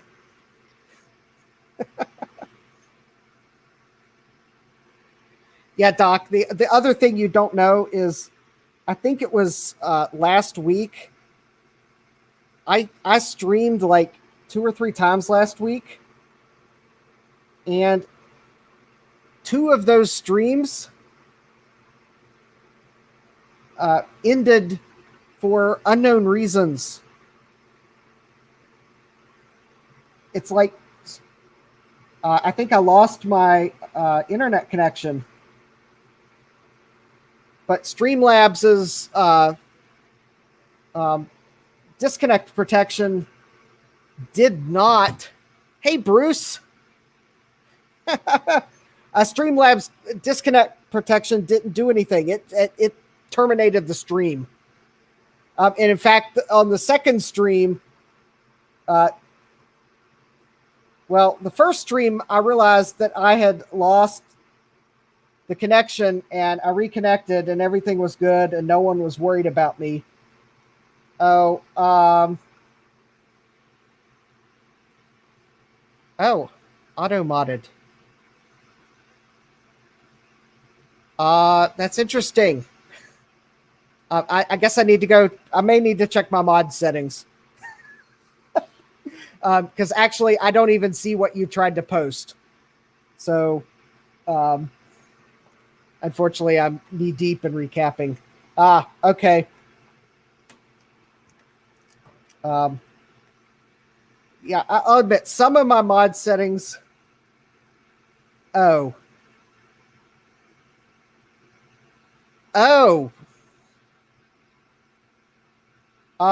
Yeah, I'm with you there. I don't get some of YouTube's. I know I have for several of the channels that are in the chat, I have told YouTube I want notifications. I get your notifications, Doc. I get your Twitch notifications. But there are some YouTube notifications for some reason I don't get. But anyways, Streamlabs last week, one stream, I realized what was going on, and I reconnected, and everything was good. But the other stream that I got disconnected, unfortunately, Streamlabs stopped recording when it stopped streaming, because I wanted to post the video on the internet of me talking to dead air for another 15 minutes before I realized that I was no longer broadcasting, even though Streamlabs OBS or Streamlabs Desktop or whatever innocent name they've given it these days, it told me I was still live. I didn't notice I went to 0 viewers. I was talking to dead air for 15 minutes. And it was pretty funny because after I realized that there was no one left to hear me, I still signed off of the stream. Maybe because I thought Streamlabs was still recording and I would upload what I had been doing. But no, Streamlabs stopped recording too, which was really weird. So yeah, that was pretty much the yeah. Pro streamer, yeah. That was pretty much the okay, Streamlabs, you're done. Fool me once, shame on you. Fool me twice, shame on me. And if you tell me that I'm still live when I'm not, that's just really bad. And it stopped recording.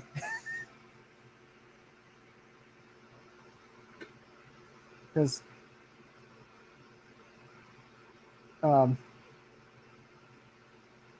although I guess at least the good point, though, is last week, one of those streams, though, I realized that I didn't have the right tools to do what I'm doing now. So, but Bruce, I did get the hot air. All the capacitors came off, like, really easy. And now it's just down to my legendary soldering skills.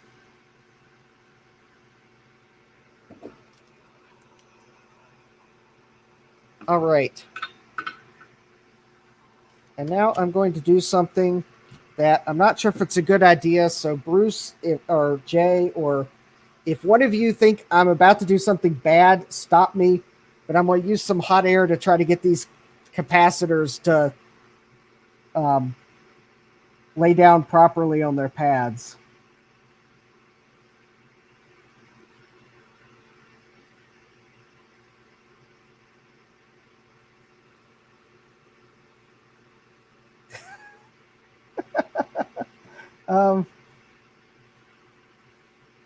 Yeah, mine I think is potentially violating the first law of power consumption because I my lights blink down here in the basement.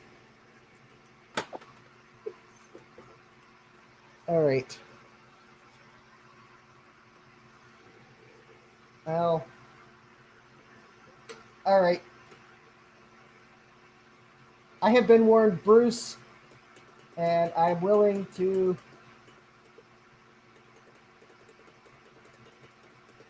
put up with that.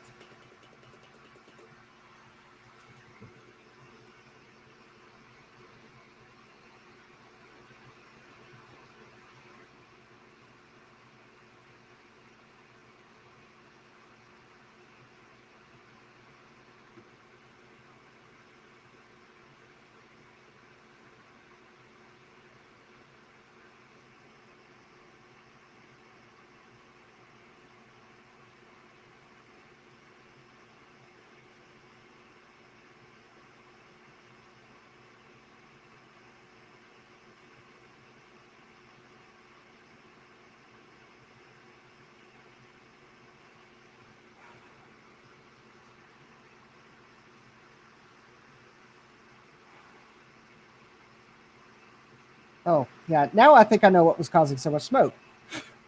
It's my flux.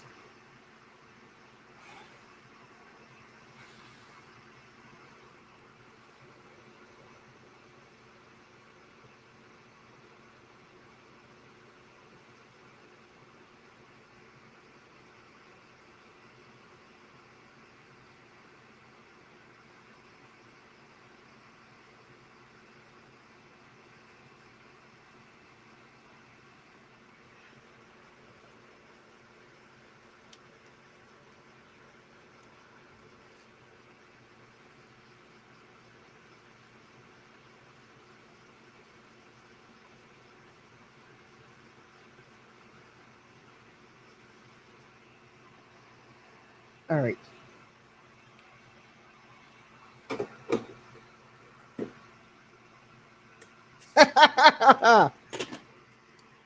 Yeah, my flux is just trying to set my smoke detectors off. All right. So now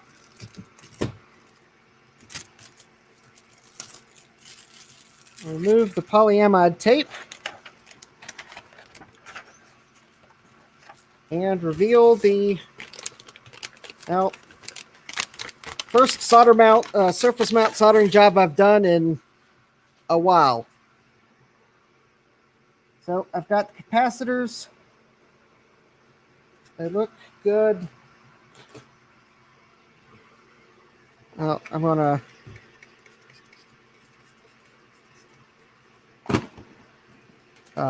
give the board a little clean.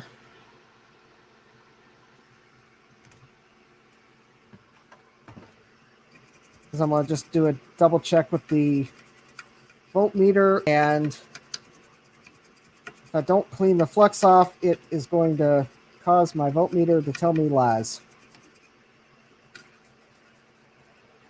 It might still tell me lies.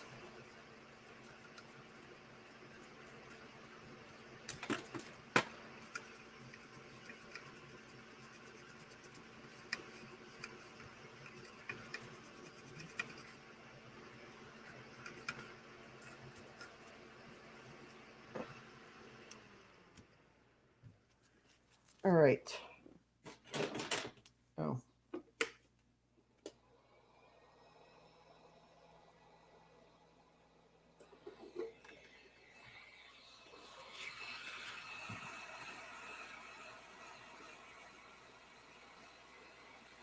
Actually, I was tempted to do that.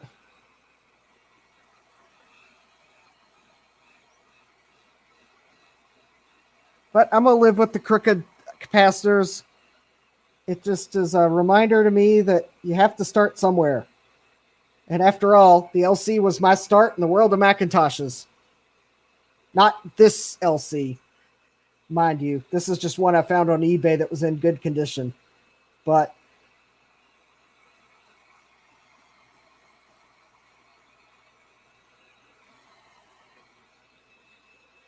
Well, I'm just trying to get this isopropyl alcohol to evaporate just a little bit more quickly.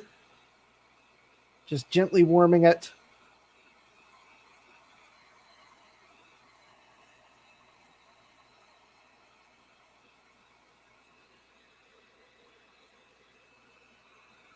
Because, oh, yeah. Welcome, Zodium. Yeah, I saw your short. Yeah. It took me a moment to remember that I had seen dims that were like ridiculously tall. So I do promise you, if you were a bit afraid to follow my link, that is a link to Sean's video. If I'm going to Rickroll you, it'll be a much better job at Rickrolling you than telling you it's Sean's video.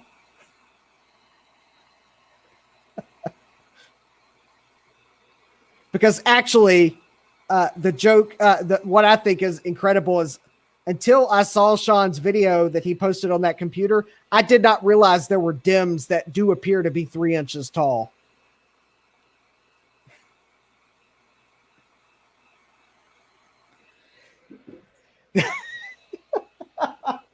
I know. I mean, yeah, nowadays, if you get a server and it takes low profile dims, I mean, they are current low profile dims are a little bit shorter. But yeah, apparently low profile really meant something at one point. All right. So basically what I'm going to do now before I toss this in the ultrasonic cleaner, which is almost up to 50 degrees C, is I'm just going to make sure I don't have any shorts.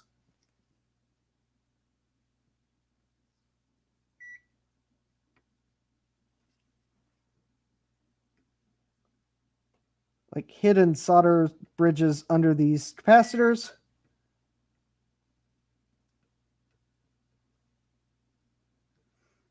Even if they are, some of them are just a little bit.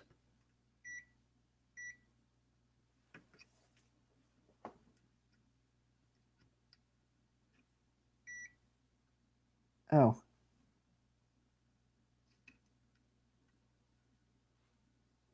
Yeah. Don't worry. It's beeping because I keep touching things.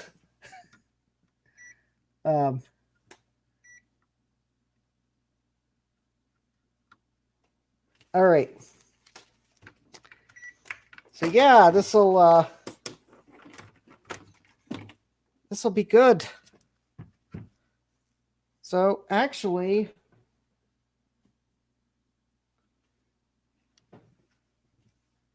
yep.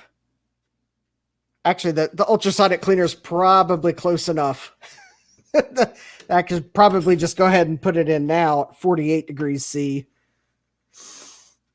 So anyways, I guess for those of you that didn't see last night's stream, last night I recapped the Amiga power supply, but I did toss the LC power supply in the ultrasonic cleaner.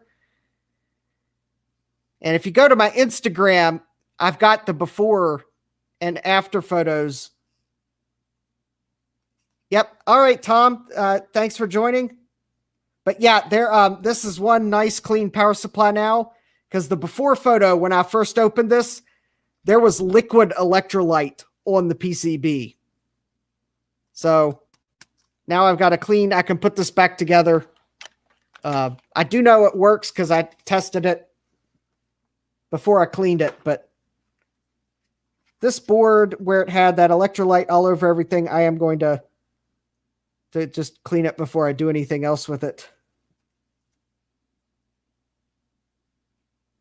I do want to look at something under the microscope, though. I just noticed something. I think it's nothing. I think it was just light reflecting.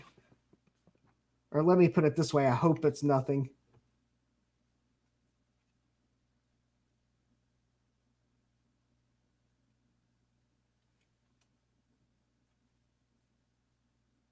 Oh, okay. I see what I saw.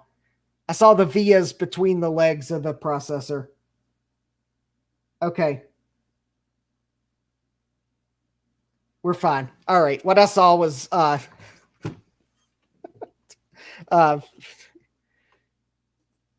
it was nothing.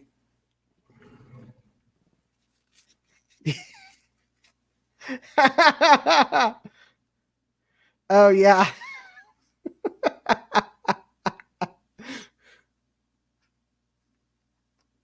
Yeah. All right. So this board is ready to be cleaned. Yeah, I'm gonna put it in the ultrasonic cleaner and I'll deal with that one loose cap. Oh no! How dare YouTube?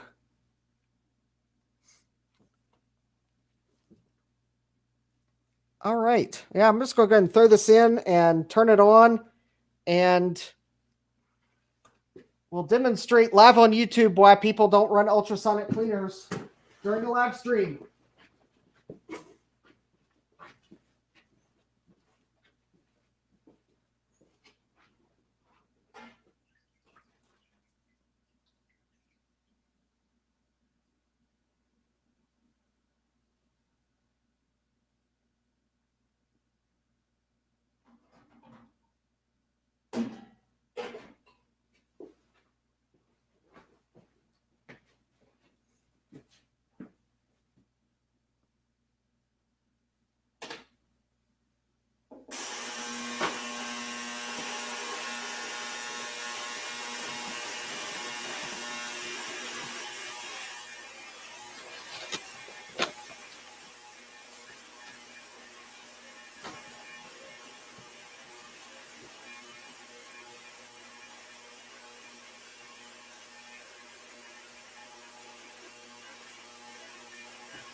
There we go.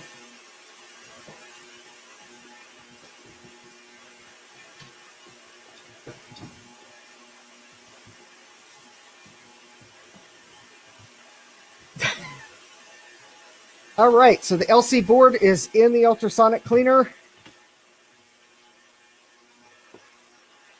That is what that awful racket is if you hear it.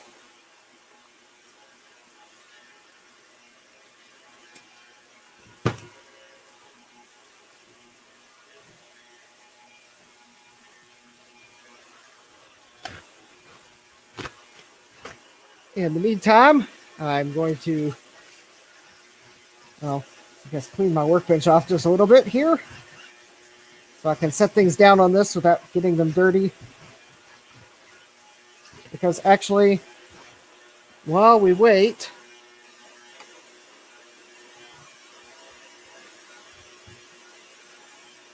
I'm going to, well, not that the LC board's going to be dry, probably be dry to test tonight, but all right, so I got the LC board, and I should have the, yep, the plastic case parts.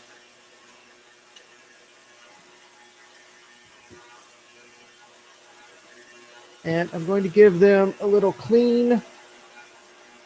And then I'm going to try to find the other half of the power supply, which is over on the other table. Where did my Windex wipes go?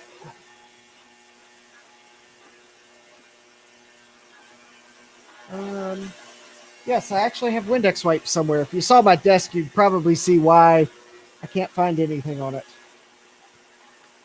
Oh, there they are.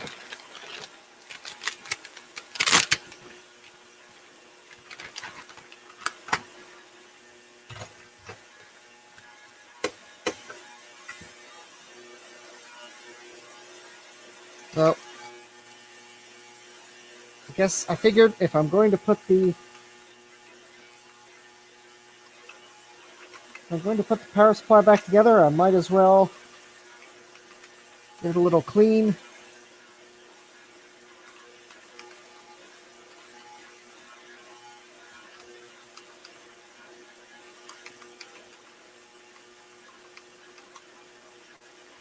Well, you're probably right, but mine's messy enough I'm not pivoting the camera around to show it off.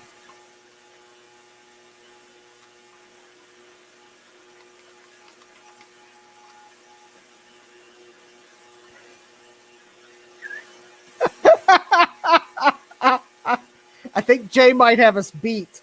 After all, he seems to be cleaning his office every day.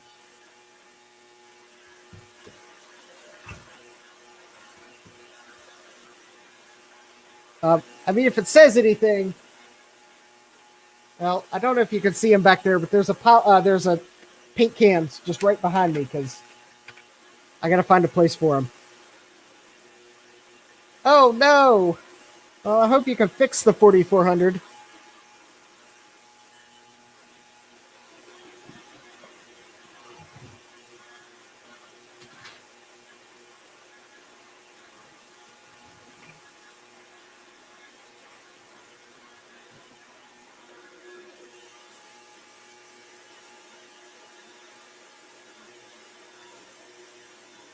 All right.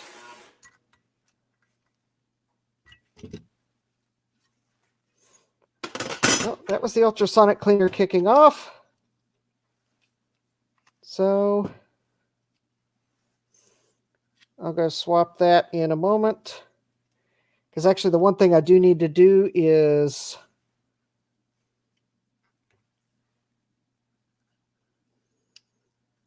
need to solder the power wires back on.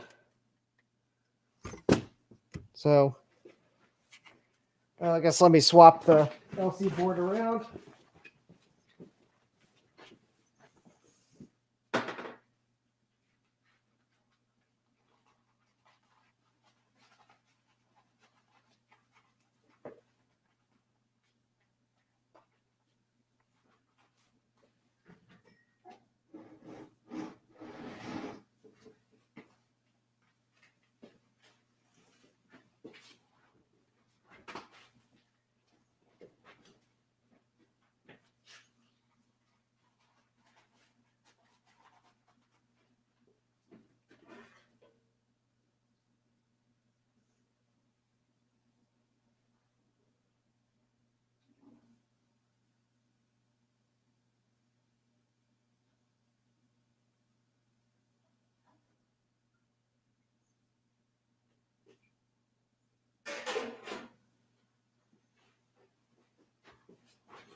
All right. Well, the capacitor I was worried about survived the halfway point. So let's see here.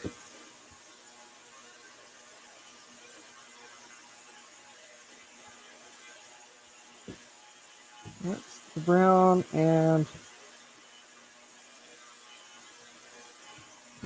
well, actually, I guess it's probably the easiest if I get that one soldered in.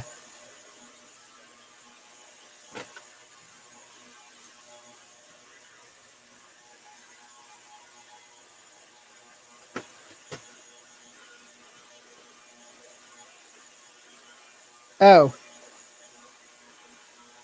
Oh, okay. Oh, okay. You cap off a RAM mod. I've probably done that before.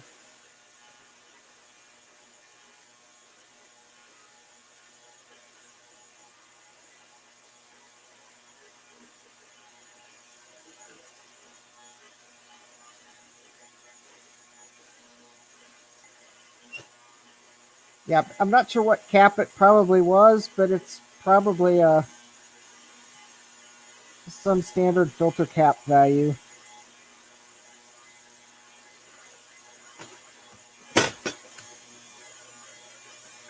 All right, so there's one of the power wires back on. And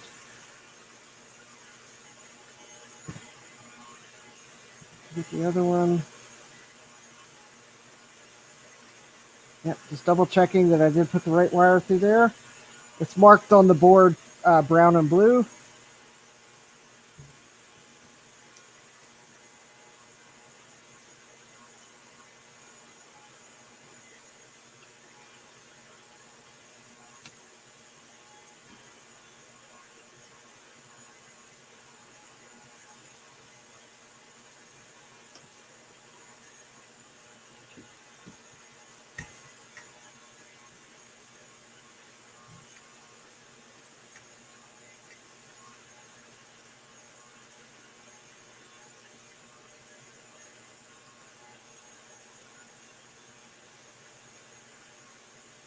Oh yeah, it would not surprise me if that RAM requires that filter cap to operate.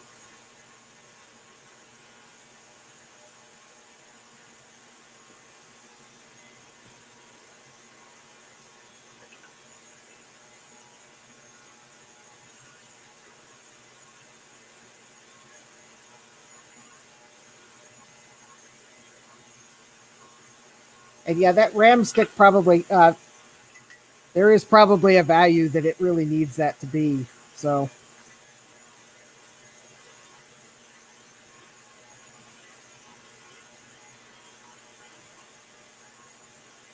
all right.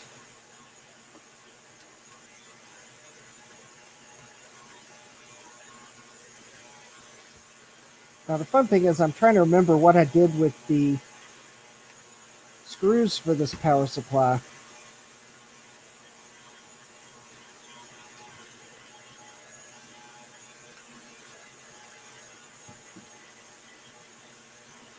They are somewhere.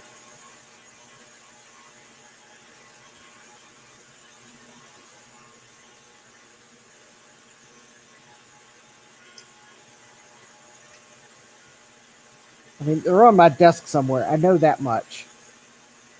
It's just where on my desk have they managed to land is the question.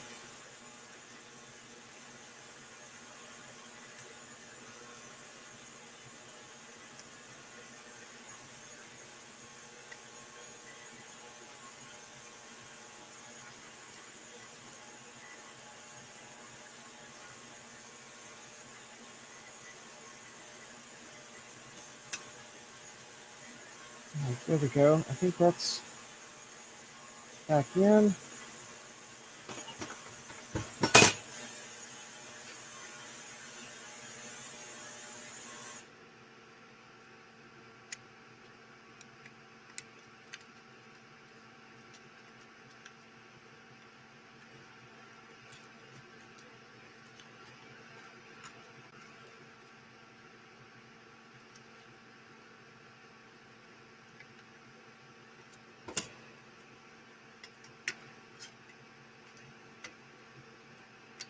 All right, and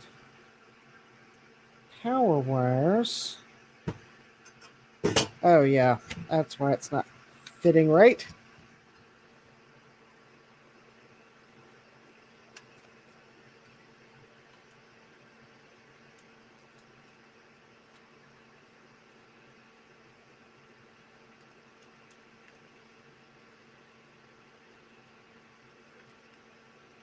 There we go.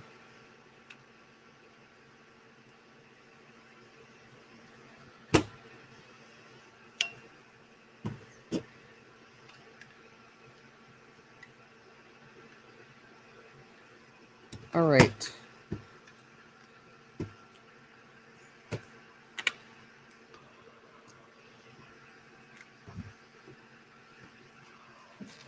Okay, I'm curious what it looks like now, so I'll be pulled out.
All right.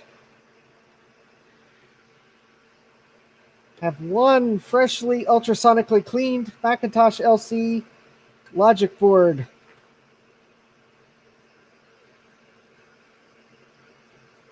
And it looks pretty good.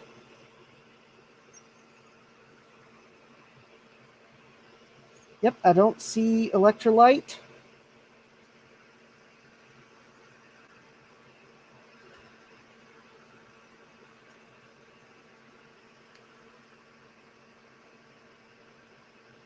And I do see that we have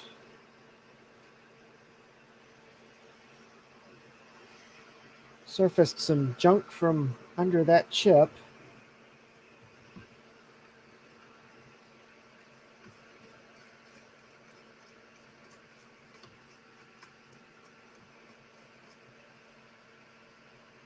Yeah, I'm going to have to put it back in the ultrasonic cleaner for a few more minutes.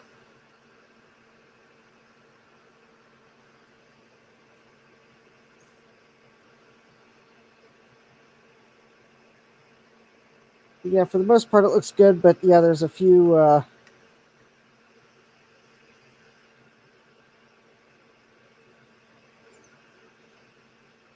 things I think I'm gonna. Yeah, it looks pretty shiny. I'm gonna give it a few more minutes. I see a few things I'm not happy with.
All right, back to the LC power supply. So I corrected the routing of the wires. They should come through here. But I just grabbed my thermal compound because there was some on it and I need to reapply it. But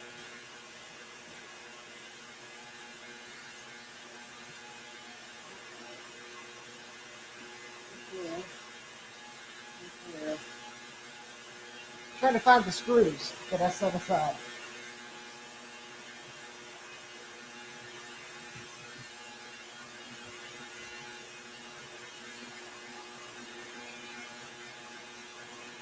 Well, actually, they might be on my desk.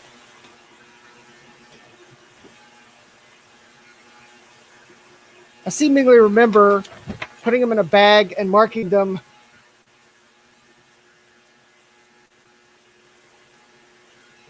Yeah, well, it's what I have. This power supply doesn't need anything near as sophisticated, but it does need a little bit applied to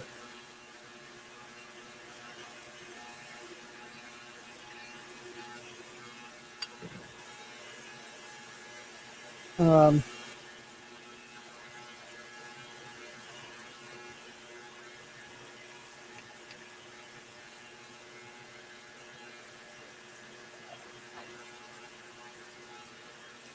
this is way better thermal compound than this really needs.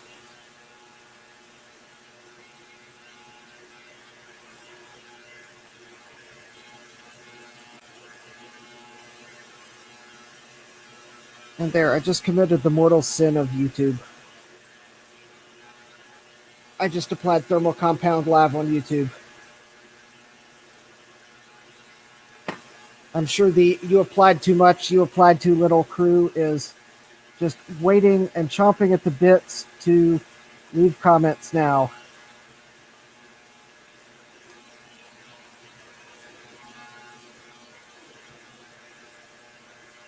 Okay, I can tell you one thing. This is way harder to spread than whatever Apple put on here before.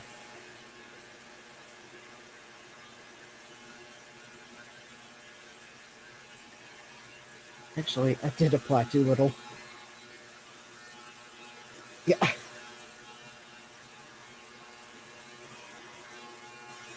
Yep, for sure.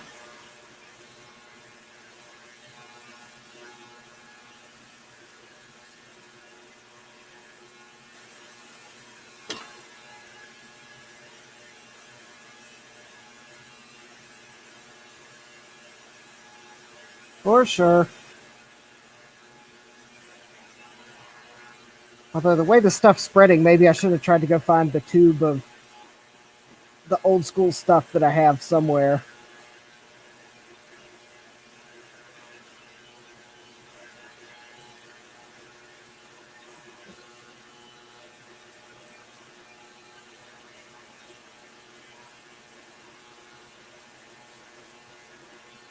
Actually, I suspect most of the comments on the thermal compound is probably more on the "why did I use MX5?" Well, it's because I have no idea where my tube of the stuff that you should never ever use on a computer processor, but would have been totally fine here because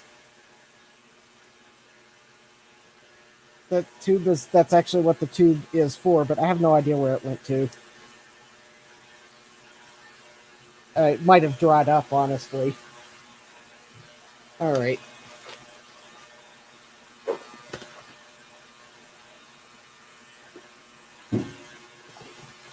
But I do remember Bruce on a live stream reapplying the thermal compound there, so there. I don't remember why he said to do it, but I just did it. It's done now. So hopefully that means this power supply will last longer.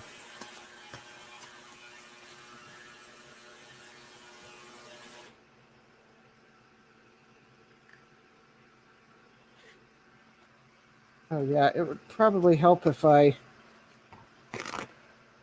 would also remember that power and water don't mix, but well,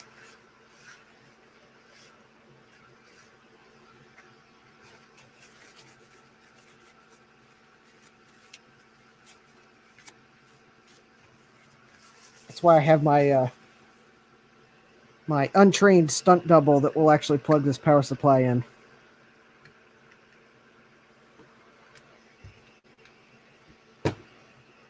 All right, so now I have gotten thermal compound everywhere.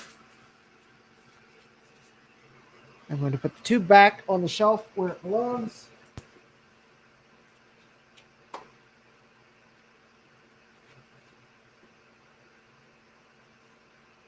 And try to... Oh, I'm going to pull the LC board out of the ultrasonic cleaner again. Yes, I will move this out of the way.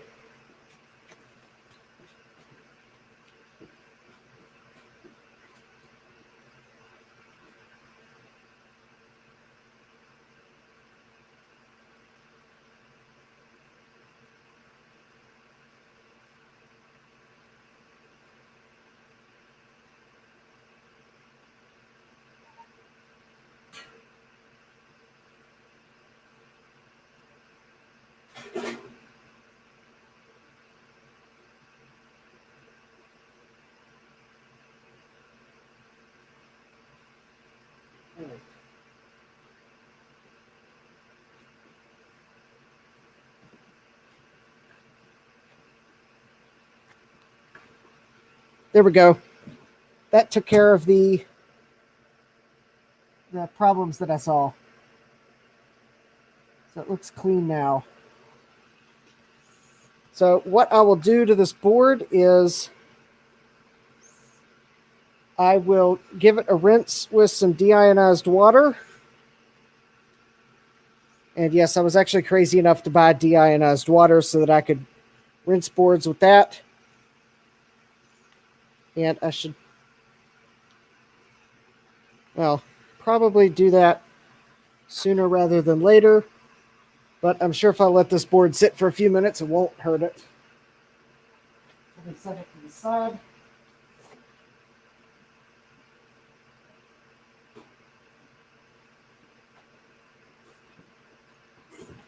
But basically, I'll let that board, I'll rinse it with deionized water. That kind of, I've got it in a little squirt bottle, so I'll spray it. That'll let the ultrasonic cleaner and then I guess any lingering scunge or grunge kind of wash away. Then I will set that board out and let it air dry. I'll just let it air dry overnight. If I can find it, I'll find some little things to prop it up on so it's not sitting directly flat down on a surface. And then in the morning, I'll come and I'll flip it over just so that both sides just have a chance to evaporate. And that seemed to work for the power supplies that I ultrasonically cleaned yesterday. Just kind of letting them air dry. And then I will check everything over and just make sure everything looks dry before I plug things back in. But I'm also going to finish putting the power supply together, but I have to remember where I put the screws. They are probably under something on my desk. I do remember finding a bag and trying to write LC on the bag, and hopefully that has the screws for the power supply.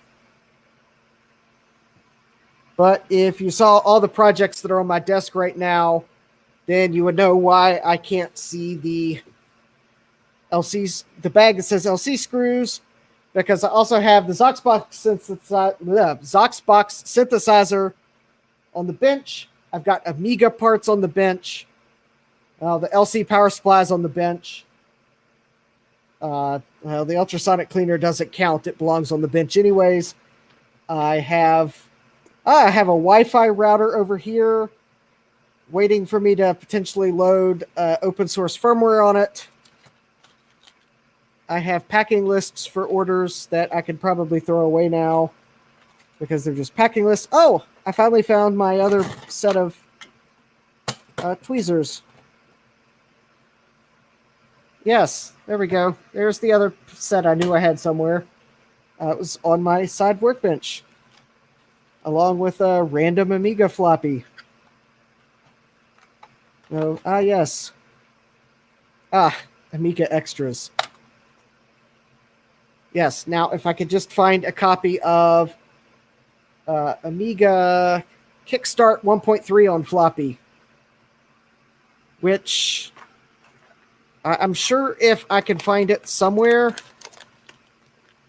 but unlike some other vintage computers where the manufacturer has gone bust and no one cares about it, the Amiga is one of those vintage computers where there is an active rights holder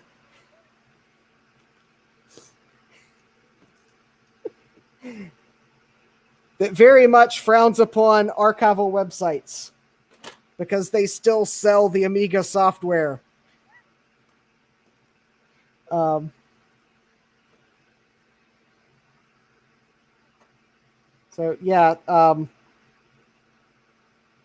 Because so I may end up just having to buy a copy of the Amiga software they're still selling because it actually has all the disk images of all the Amiga software, Kickstart versions and Workbench versions. And that might be how I get Kickstart 1.3 on floppy, because the Amiga 1000 requires a Kickstart floppy because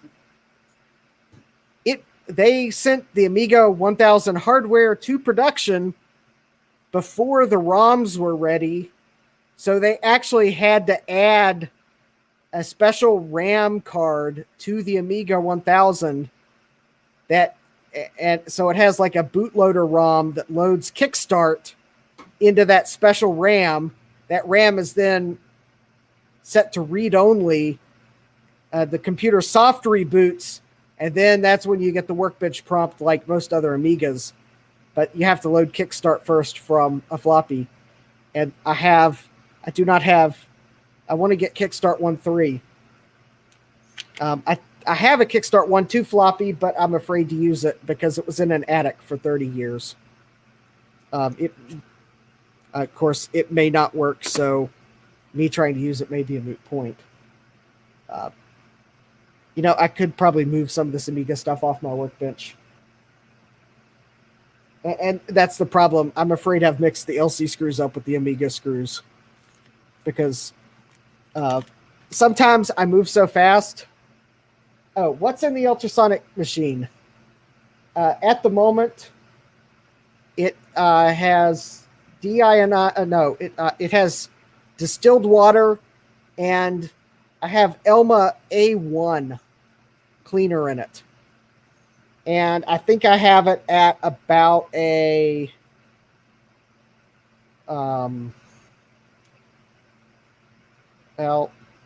I think it's at about a 9% solution, or thereabouts. I loaded it thinking it was, it took 15 liters of water. So I put 500 milliliters of the cleaning solution in, thinking I was then going to add 14 and a half liters of water. Why is my uptime 2 minutes? Whoa, that's weird. It might be because my internet is playing cruel jokes on me. This is the problem I had last week.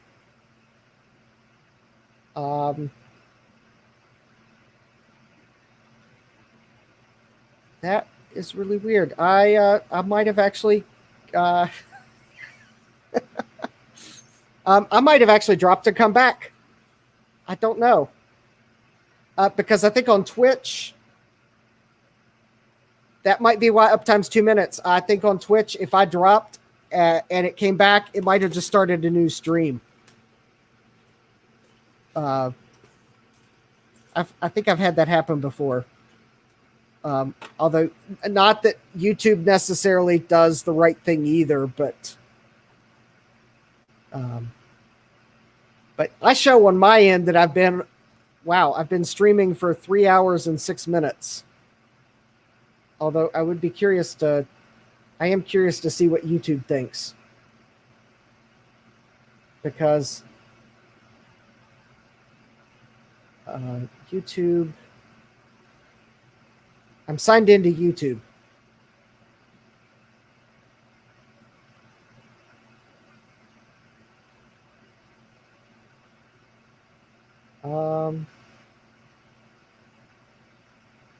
No, YouTube doesn't even show my stream.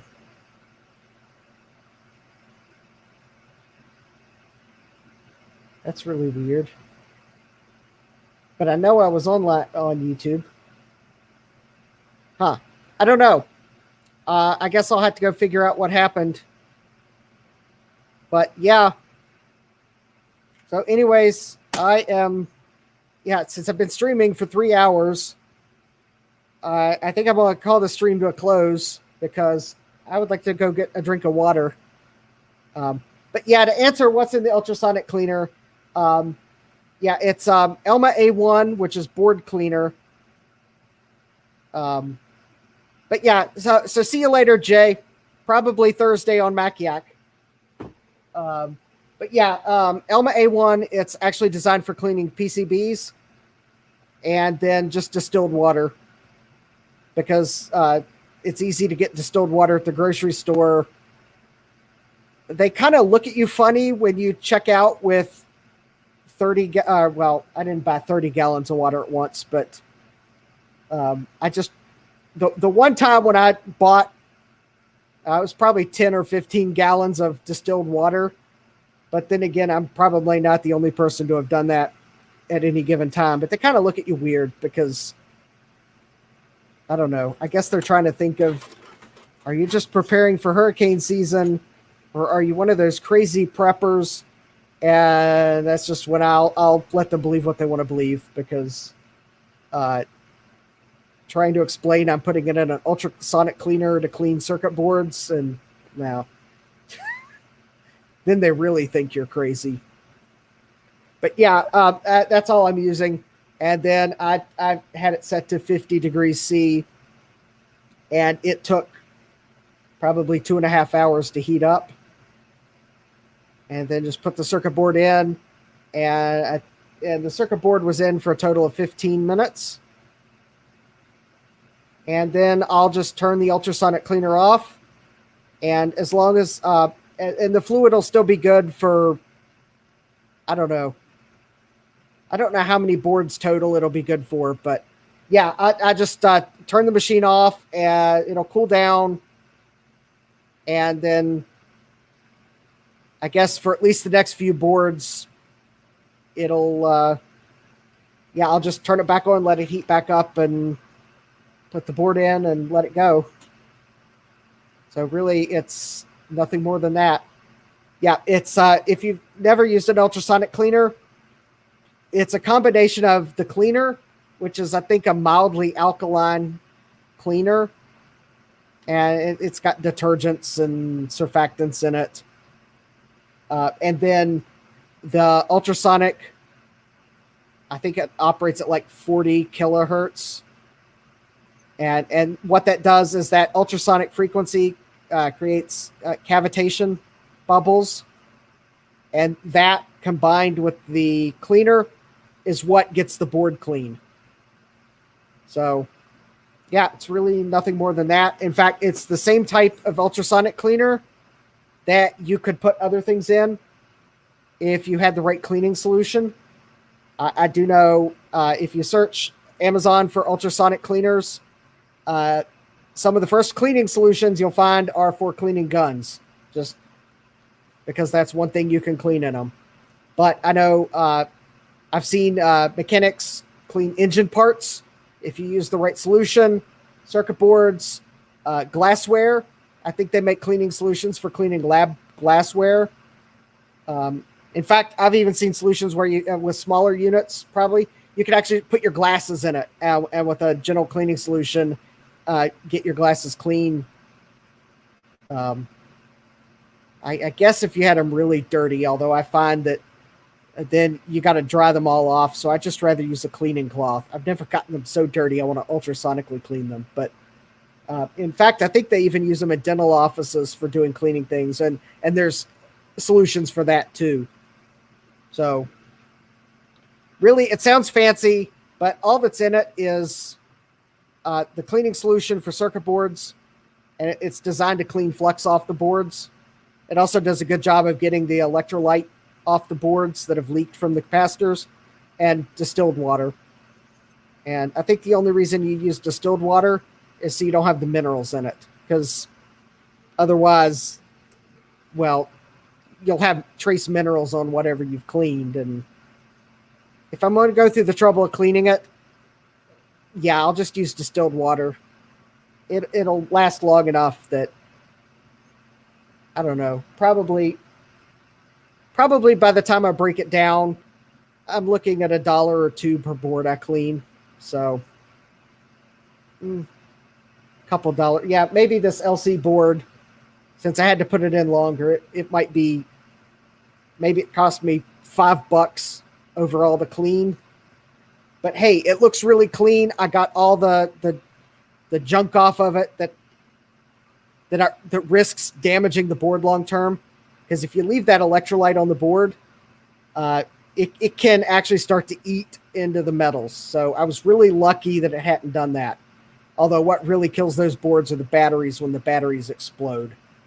Because if you let the lithium batteries on these old computers go long enough, especially in an attic, they tend to explode.